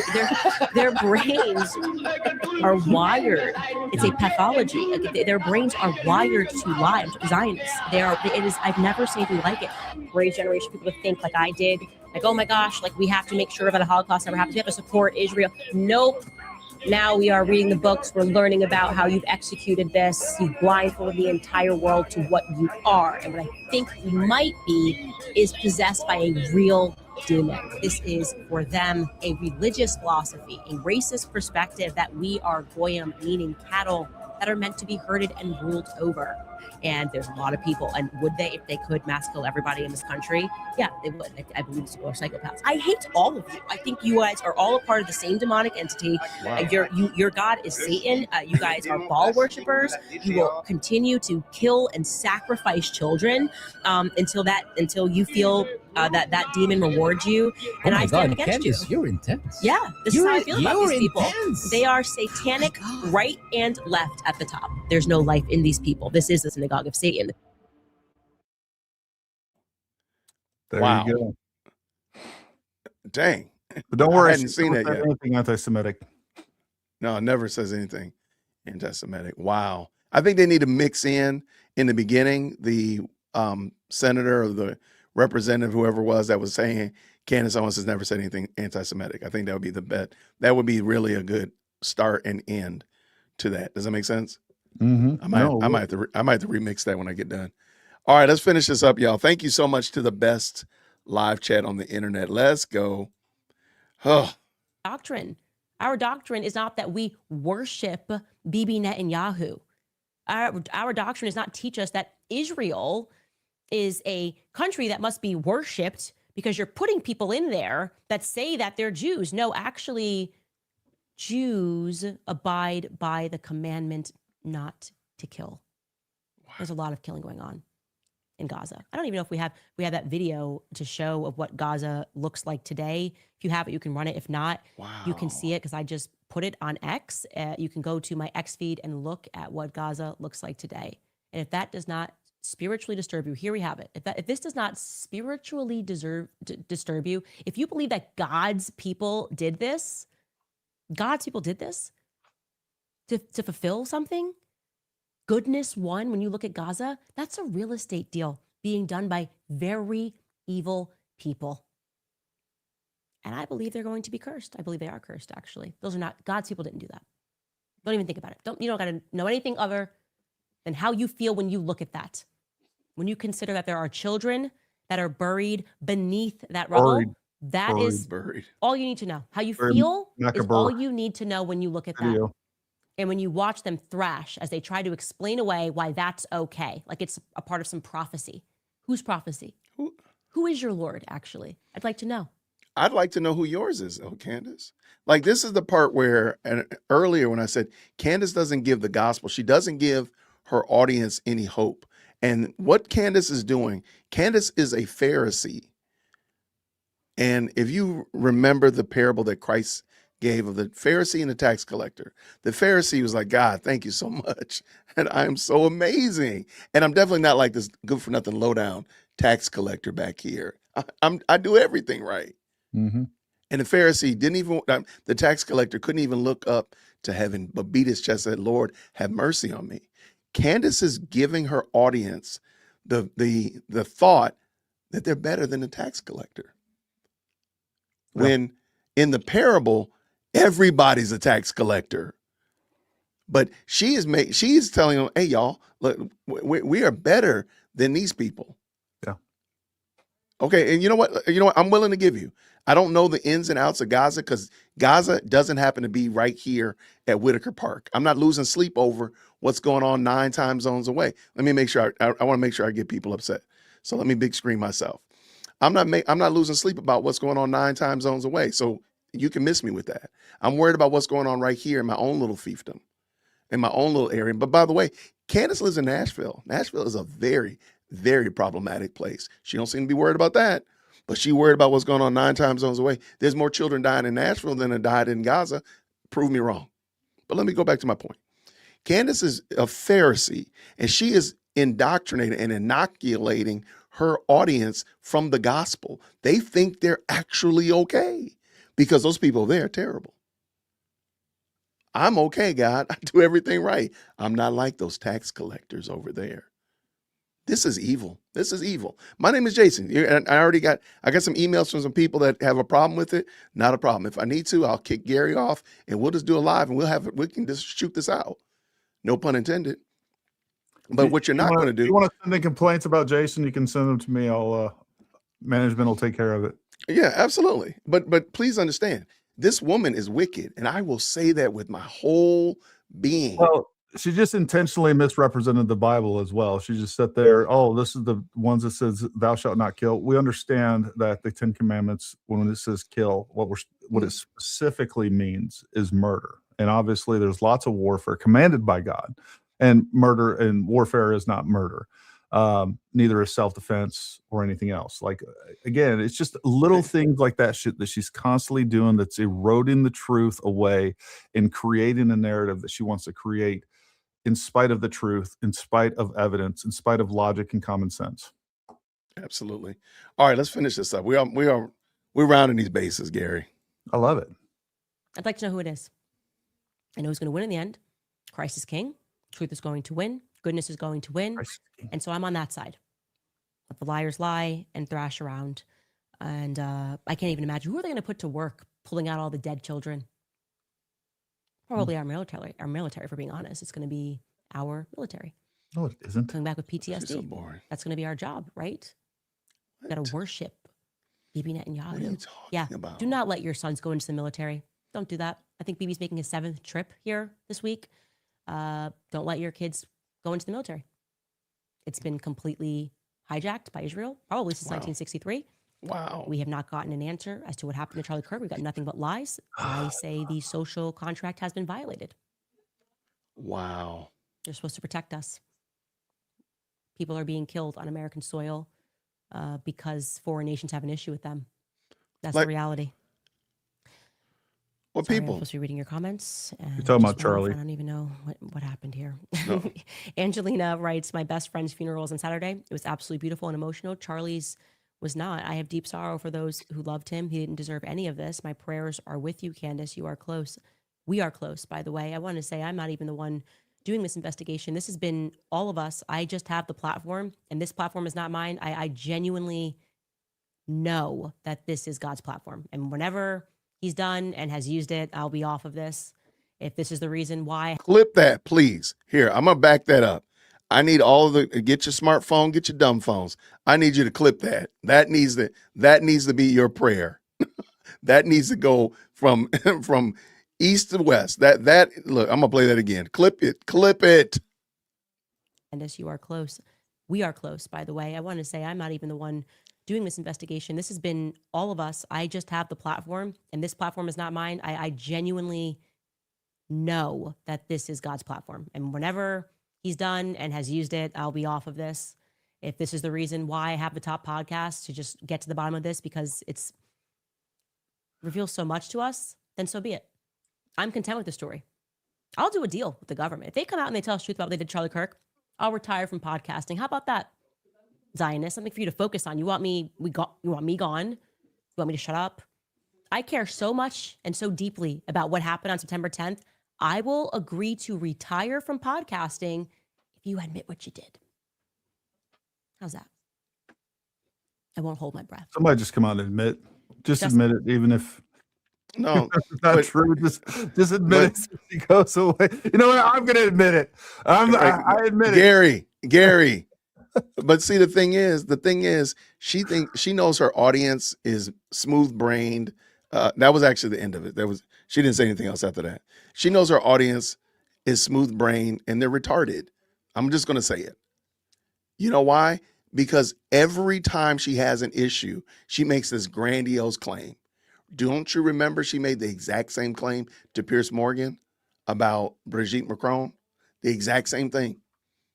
She did it to the Macrons as well. The exact same thing. I bet you if we go back and look in the crates, she did it with Cardi B. She did it with anybody else, making these grandiose claims, and she's never going to do it. Oh, wait, I apologize. She also said if her husband or Erica Kirk told her to stop, that she would. Yep. And look where we are. She has no intention. It doesn't matter, Gary. You could get out here and say, look, man, you can show videos, cell phone data, metadata, footprints, and say you did it, the whole gambit. She still won't stop. And she will not retire. She's just a liar. Yep. She's just an unequivocal liar. All right. Did you have somebody ask a question? And I want to bring it in a second, but let's hit these up real quick. I know some people, and this is the one right here. Shout out to Adam. Thank you so very much for the 2. He says this, how's her super chats? I think that's a great question. I'm glad that you asked. I would like to show you how her super chats are doing. This is why I believe she came, because she was not supposed to be on this week. And I know you're going to be like, Jason, that is some small print. I appreciate you saying that. No problem. Okay, here we go. Today's super chats. She brought in $1,059. I'm not making a front about that. It's the amount of support that I want you to zero in on. She had 80 super chats. That's where the problem is, in my opinion. 80 super chats. She had 110 yesterday. That's the problem. Like, these numbers are going down. On last week, she had 196 super chats. That was pretty good. That's excellent. But notice these numbers are going down. That's what I need you to look at. So even in the support range, I mean, she still brings in bread. Nobody's ever said that she doesn't have people who are willing to give their hard-earned money to support an evil, wicked woman. I'm not saying that. What I am saying, however, is the amount of support is dwindling. So thank you so much, Adam, for that Well, question. and when I you appreciate have, when you have, let's see what we have here. When you have basically 430,000 views and you only have 80 super chats, I mean, I would think it'd be significantly more, and obviously it has been more in the past. Yeah. My favorite, chocolate and vanilla duo. LOL. Just kidding, Gary. Shout out. Thank you so much for the 5. No, we're not going to do that. Should we play like Ebony and Ivory? Like the black and white cookie. Like, can we do that? Like, can we play Ebony and Ivory? We need to get that license. Now that would be good. We need to make that happen, Gary. We need to get that. Erica is a better woman than me because I'd have already been to Tennessee to knock on her door. My name is Kelly. Shout out to Kelly. Thank you so much. Yeah. There's got to be a reason, Gary, why this has gone this far. Do you have any ideas? Well, I have some theories on it, and then I have some other things on it. So first of all, I don't think that Erica is watching this at all. Right. Gotcha. So I think she's completely doesn't pay attention to it, and it's probably good. So there's that portion of it. Yes. Number 2, look, the other thing, the other reality is I talked about this yesterday. You get into a defamation suit, which again, I've told you guys, and you guys have seen how many times that she's talked about Paramount Tactical, Gary Melton, and the obscure YouTuber on. I mean, she has made a point, her and her surrogates, to defame me. She has outright said that I'm being paid by TPUSA, which is a defamation. It's a slander. It's libel attack on me, trying to undermine my independent journalism and everything else. And then tries to say that because I reached out to Andrew Colvett and asked him a source, just like a good journalist would do, that because of that, when she's seen the entire, and I've talked to her directly on DMs, by the way, about this. So she knows the facts of this, but yet has continued to push a narrative, even though that she knows it's a lie. So that's a slander on me. So I have looked at, and I'm continuing to ponder, a defamation suit. But this is the reality of a defamation suit, is that you can sue somebody for defamation. All right. Then that alone is going to go 2 or 3, maybe even longer years, and it's going to cost you hundreds of thousands of dollars. Then what they're going to do is they're going to countersue you for anything that you said about them. And it turns out now you're looking probably 5 years and $200,000 because you're defending against additional court case. And then you don't know how it's going to turn out. Like, you don't know. And it's extremely exhausting mentally, resource-wise.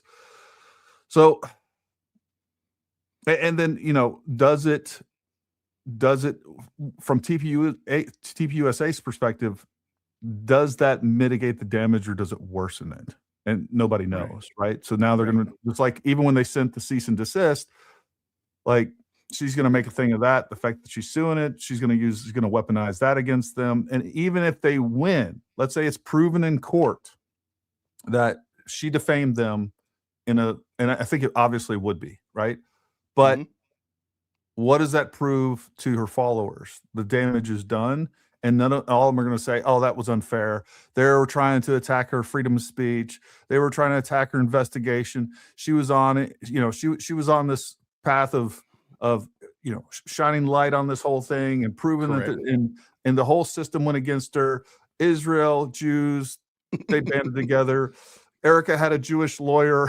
That's what it'll be. Oh my gosh, yes. That's what it'll be. Like, the lawyer she picked, there was a Jewish partner in there somewhere that once shook the hand of Bibi Netanyahu. Like, it's going to turn into another conspiracy. So because they have a bunch of lawyers talking to them and advising them and weighing out those options, the chances are they're probably picking the right path and just forgetting about her. And when they for all I know, they could be getting geared up to sue her. I don't know. Right. But those are just the realities of a defamation suit. Okay, I got you, brother. Thank you, man. All right, let's get this done so we can round these bases. Jason, my sarcasm failed. I was 100% joking about Erica being taken into custody. I live for the day Candace Owens dives into her own dumpster fire. And by the way, Mike, thank you so much for the 5. That's actually the message that I sent Gary in private message when I said, hey, Gary, check your private message, because I knew that he wasn't familiar with you. So you know what that means, Mike? You need to go over to Paramount Tactical and harass him in his super chat. You need to harass him in the live chat. That's what you need to do. There you go. Yeah. But I told him in the private message that I was like, I think he's joking. Well, the crazy thing is you and I both get messages like that all the time that are like people are being serious. real. Yes. Like you're gonna owe Candace a big apology when Erica is arrested, and my gosh, Andrew Cole that is arrested, and the whole thing's blown open all because of Candace. Yeah, she's gonna crush it, man. Sorry about that, Mike. It's all good, man. Thank you so much, Mike, for the 5. What did we say here? All right, Lambert with the 5 says this: George got his laptop broke for saying, wowzers, 5 million people are watching the TPUSA halftime show. Candace snapped. You know she did. You know she was watching that. You knew she was watching it. Oh, he got put in timeout. Mm-hmm. Numbers crashing. Attack Erica for views. I mean, thank you so much for the 2. And I don't see any lie detected. I'm right there with you. I think that's what she's doing. She's ratcheting it up. That's what I mean. Do not bug me again with the 5. This is the stupidest crap. I can't believe how dumb they are. Who gives a blank? Flies. Candy is a master story weaver. To me, I don't think she's really that good. I don't think she's a compelling storyteller. I think she puts together things. If you want to believe them, it's a master story. If you want to tell me that Gary is a good for nothing lowdown, and I already believe that Gary is a good for nothing lowdown, that story is going to be wonderful. If on the contrary, however, if you're trying to tell me that Gary is a good for nothing lowdown, I'm like, I don't know about that. I feel differently about that. I know some other things about Gary. I don't believe that he's a good for nothing lowdown. That story doesn't work. So in my mind, Candace's stories don't work because there's so many problems with them. I mean, she concocted a story today with that woman, that poor assistant. Like, what was that supposed to mean? Like, because your assistant didn't go to UVU. Erica's assistant, when Erica wasn't going to begin with, didn't go. It now proves Erica's guilty, and I guess the mother's guilty too. Right. It's hard to follow. Hey, I did just post a picture of George right after he said that. Oh no. Yep. Y'all This is George. You got put in timeout.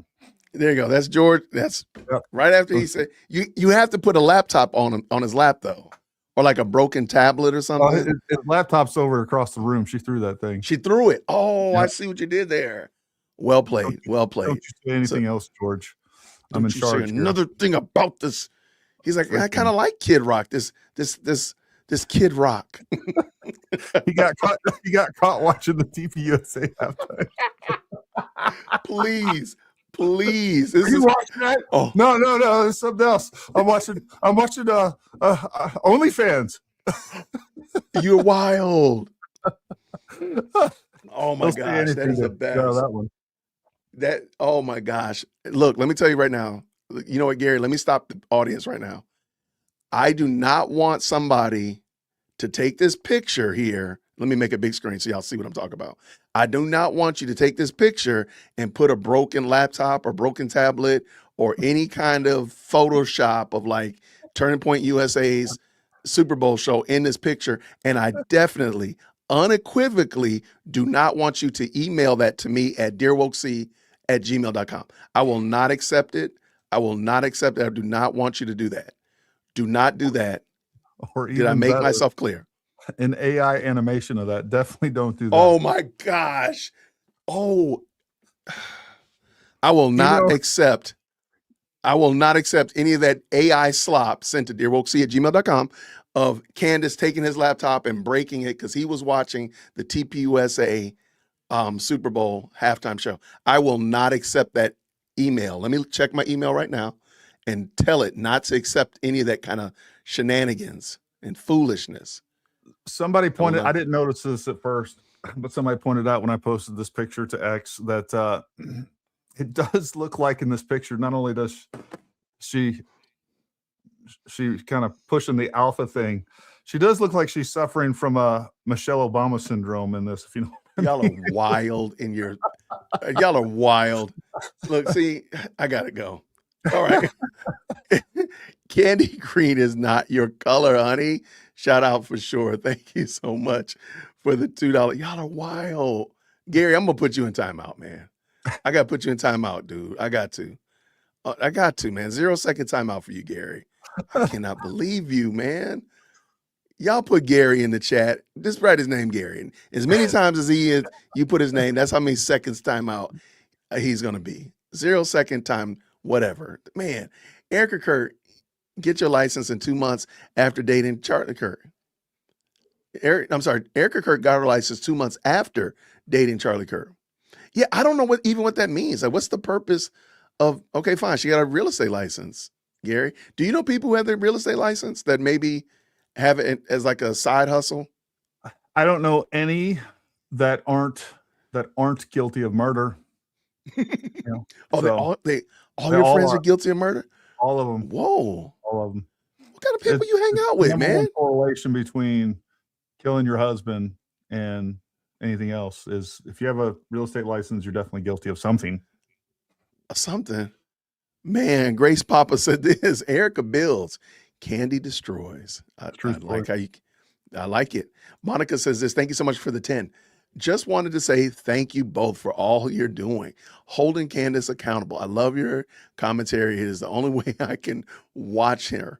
I'm glad you both haven't let up on this evil woman. Hey, we're having a good time. Shout out to Gary for coming over today, man. That was fun. This was always a lot of fun. Thank you so much for that. Papa says this again.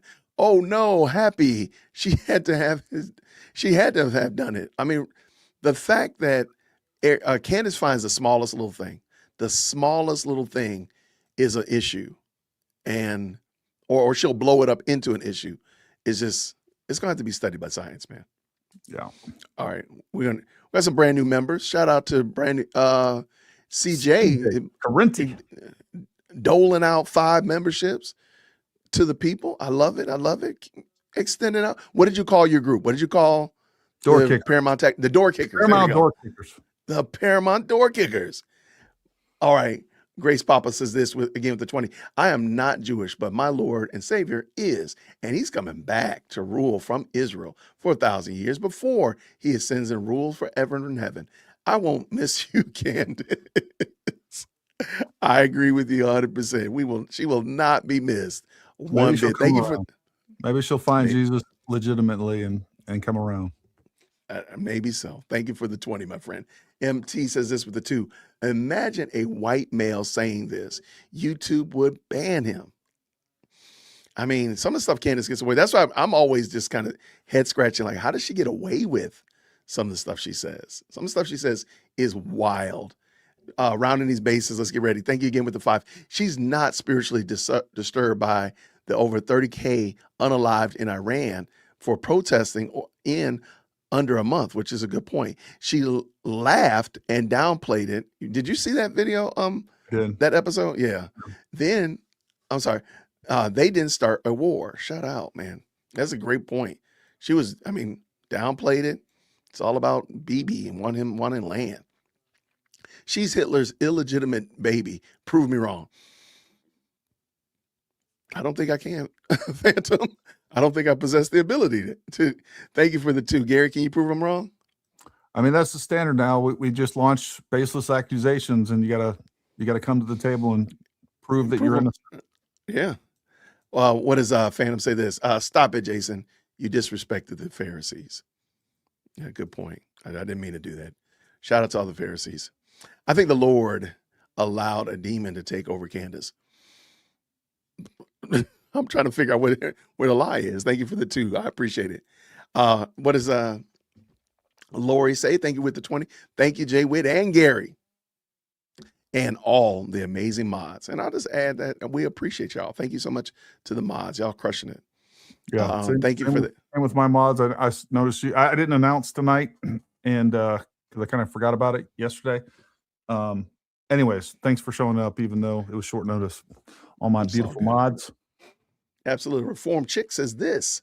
She has told military in regards to Iran to not follow orders, get dishonorably discharged. Who cares?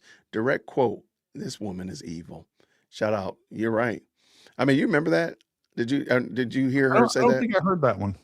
I did hear that Definitely one. worth mentioning. Continued freedom. Shout out with the 5. Jared. She's a truth seeker, putting her limitless incompetence on display in front of 30,000 wine slop followers and 400,000 Lithuanian bots. LOL. Great show. Thanks so much, brother. Thank you so much for that. And let's finish up right here. No question, no comment, just pure love of the game. Thank you so much, Makes. I really appreciate it. Thank you for the support. All right, Gary. Yes, sir. I think we went over everything. Did we hit all the high points or low points, whatever you want to call them?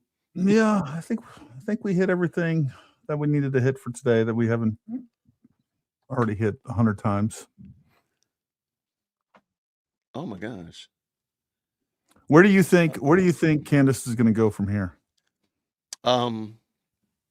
Personally, I think it's only going to get more and more ridiculous. So there will be something else. It depends, since the nobody's running to clamor after her commentary. So I think she's going to come out. I'm not going to be surprised if, as you said, like Erica's kids are not her own. I won't be surprised. I will not be shocked when that happens or when that comment comes out. She wants these people to hate her because really at the end of the day, she hates Turning Point. She hates that Charlie was able to do with Turning Point what he did, and she hates it. And she wants to see that thing burn. So in my mind, in my opinion, that's what we're going to see. So anything that will keep that going, I think is going to happen. But the problem is they just showed her on Sunday that no, we're not going anywhere. So that's going to be a problem. But that's my thought. What do you think? I think the halftime show is going to be, we're going to be able to look back and see there's a couple of turning points along the way of this entire thing. And I think the Wachuca story was huge. I think that eroded a lot of her support and made other people that weren't aware of what she was saying aware of what's going on. And we see that, like, you go to X now compared to like 2 months ago, and it's a different landscape. Different. It's much more adversarial toward Candace, and more people that are prominent are coming out and speaking out against her. But I also think there's going to be a cultural shift against Candace because of the halftime show. I think you're right. I think we're going to continue to see more direct attacks on Erica. Do you think she's ever going to come back and try to verify or talk more about the French assassins and Israel? Like, we've gone so far from her explaining what happened to Charlie Kirk. We've never got an explanation mechanically. Like, we never, other than just the other day, she was on that podcast with I forgot his name. Anyways, she said she thought somebody was out in the crowd, which makes no sense. That actually killed him, which is like somebody could shoot a gun out in the crowd and the 30 people around them not notice that they shot a gun. It's absolutely absurd. No, I don't think she's ever going to come back to it because she's never held accountable. Cantifa doesn't ask her to clarify, come back and address this topic, anything like that. So what we're doing are the only ones, us outside of Cantifa are the only ones that are calling her out, saying, hey, what about the Egyptian planes? Hey, where's that raw data? Why? Hold on real quick. Sorry about that. Sorry, just take a quick second. There we go. Where's that raw data? Where's that raw plane data? What about the assassin hit on your life? Why don't we know anything about that? So those are the things. Like yesterday, she was literally talking about an assassin hit, mocking Seth Dillon. Yeah. And didn't even say, by the way, somebody put a hit out on me. Nothing. So I don't take her seriously. Like, again, why do you take her seriously? I think is the question that we need to start asking Cantifa. Like, why? What is she giving you, showing you that causes you to believe that? what she's saying is true. Yeah, and I will look. I really do encourage, me and Jay and other people out on there can get out here and push back on Candace. Mhm. Like, I would really encourage many of you out there to do the same thing. Sure. It's the small voices of the many that will make a bigger difference than us. Facts. So, like, jump on the train, become part of that army, and just spread the truth. That's what I'm saying. I'm not saying go attack Candace. I'm saying spread the truth. That's what we're Right. trying to say. So, the more voices out there, take away from the perception of just like her saying, we're the majority. Nowhere near the majority. Nowhere near the majority. This was Right. an interesting comment. Yeah, for sure. Shout out to Lily. She says this, I'm Iranian, and what happened in 2 days in streets of Iran is a mass massacre. Over 100,000 innocent Iranians were deleted by the Islamic terrorist regime of the mullahs. Wow. Thank you so much for sharing that, Lily. Praying for y'all. That's a story that I would definitely like to explore more. I don't know Can you whether drop your email? Yeah, I was What's gonna say, that? can you drop your Yeah. email in the chat so we can make sure? DL podcast at ParamountTactical.com, DL podcast. Or you can contact me on X. Yeah. But if there's somebody out there that I don't know, knows exactly what's going on, would like to talk about what's happening in Iran, I would love to have them on. That is, I won't say like a specialist or a subject matter expert, but anyways, if there's somebody out there that really knows what's going on and has some evidence or pictures or whatever else that we can really relay that information to the American people like they need to, that needs to be done, contact me. I'd love to have you on and love to talk about that. Yeah, I love it. Yeah, for sure. All right, Gary, we're rounding these bases, man. We're heading home. Thank you, man. I appreciate you hanging out with me. This has been a blast. Tell us what do you got planned on the rest of the week? Anything exciting? Yeah. So tomorrow we're going to have ID on and oh God, why am I having a brain fart? You got Edie and is that how you say her name? Edie? Yeah, Artie Edie. Trolls. Edie and Artie Trolls on. So Edie Lowe and Artie Trolls are going to be on tomorrow. It's going to be a lot of fun. So make sure you come join us tomorrow at 8 p.m. Eastern time. We're just going to kind of ham it up, and I'm going to kind of let them take the reins and talk about what they want to talk about. So that'll be a great show. Thursday. I got a great show for you. I am going to have on Ashton Forbes. Ashton Forbes talks a lot about UAPs, MH370 that went missing. And I will tell you right now, he is a controversial figure.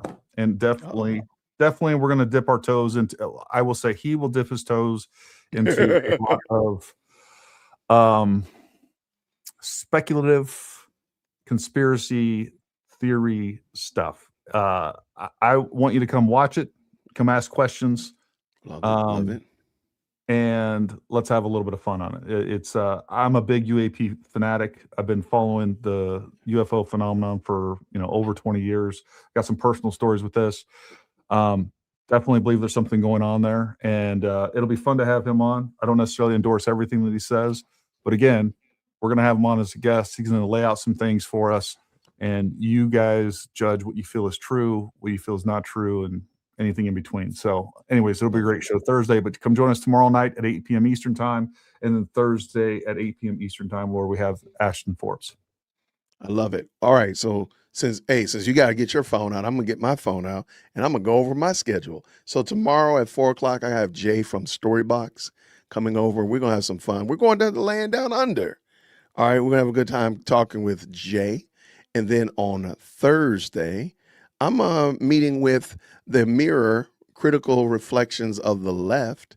We're going to have a good conversation, just chopping it up about, we're probably going to end up doing a watch party and talking about that, but I'll have a guest on tomorrow while we're doing that. Amelia will be with me. And then on Friday, I got Jared Hull. He's going to be coming on Friday. I think he's going to be joining me for my watch party, or we're going to be doing body cam bingo. One or the other, maybe both. Who knows? We'll see. So that's what we got. And then I think that's the weekend, man. I'm thinking I'm going to get into the weekend. from there. So we had a busy week. Awesome. Yeah, I just saw Eclectic Journalist. We're going to have her on pretty soon. Well, she's in control of that. We'll get her on. Anyways, there's a lot of, that's the fun thing about this. You get to meet a lot of great creators, whether small, large, whatever else, or anything in between. And this has been great to actually get to know Jason and get to collaborate with him. It's, I think you need to be careful who you listen to, and it's great to find some reasonable people, whether you agree with them or not. That's the fun part about this content creator thing that we got going on YouTube, Right. all the social media stuff. So that's been the greatest, pleasure of mine, is getting to meet all the people that I've had an opportunity to meet. I love it. Yeah, it's been a lot of fun, man, Gary. Thank you. All right, Yeah, everybody, if you're not following Gary at Paramount Tactical, please run over there once we get done and make sure you subscribe. Make sure you hit the bell notification. Maybe leave them a couple green hearts and some videos. Now, if you're on Paramount Tactical and you're not following me, I did drop my link down here as well. Please jump on over here and help your boy get that 100,000 before Gary goes and puts a hole strategically through his own 100,000. Look, come on, man, I gotta get mine. So I'm trying to get my plaque. There you go. Yeah, there folks, we go. you're watching this. Look, it doesn't cost you anything. Go subscribe to our channel. Subscribe. Doesn't cost you a single thing. Click the button. Whether you agree with us or not, expose yourself to people that, I've had Rage Bronson on. We need to have him on again. I love Bronson. He's a little Maybe weird. we'll have him on some peanut butter, but other than that, I love that guy. Subscribe. If you want to become a member of either our channels, there's a link down in the description below. That's another way you can support us. And if you're not following me and Jason over on X, go do that. Do it. Again, I can't stress it enough, folks. I think X is the future. And if you want to get engaged with different discussions, find really interesting people to follow, go get yourself an X account. Okay. Gary's putting all the chips down on X. I like this. I like this. Gary's betting on X. I don't know if that works. I think it's going to be, they're moving more to video. I think it's going to be the all-in-one platform, and they are going to, if they continue on the path they are, keep doing the things they're doing and what Elon has done, it is the most free platform out there right now. Okay. I love it. All right. Let's make it happen then. All right, good people. Thank y'all so much for hanging with us. It's been a long night, but it was a lot of fun, Gary. Let's do it again. You do anything next week? No, man. I told you we can do this if you want to do it every Tuesday or whatever. I'm down with it. I love it. I think it's a great thing to do. I love it. Well, everybody, thank you so much. We'll see you real soon. I appreciate y'all. Do me a favor, if you don't mind. Green hearts in the chat when you get out on your way out the door. Make sure you tip your waiters. Thank you to the mods. Thank you to the best live chat and the most electrifying comment section. Thank you to all of you all. Thank you that nobody has emailed me any of those terrible pictures that I asked you not to email me. I thank y'all. I want those pictures. Please make it happen. Everybody have a great night.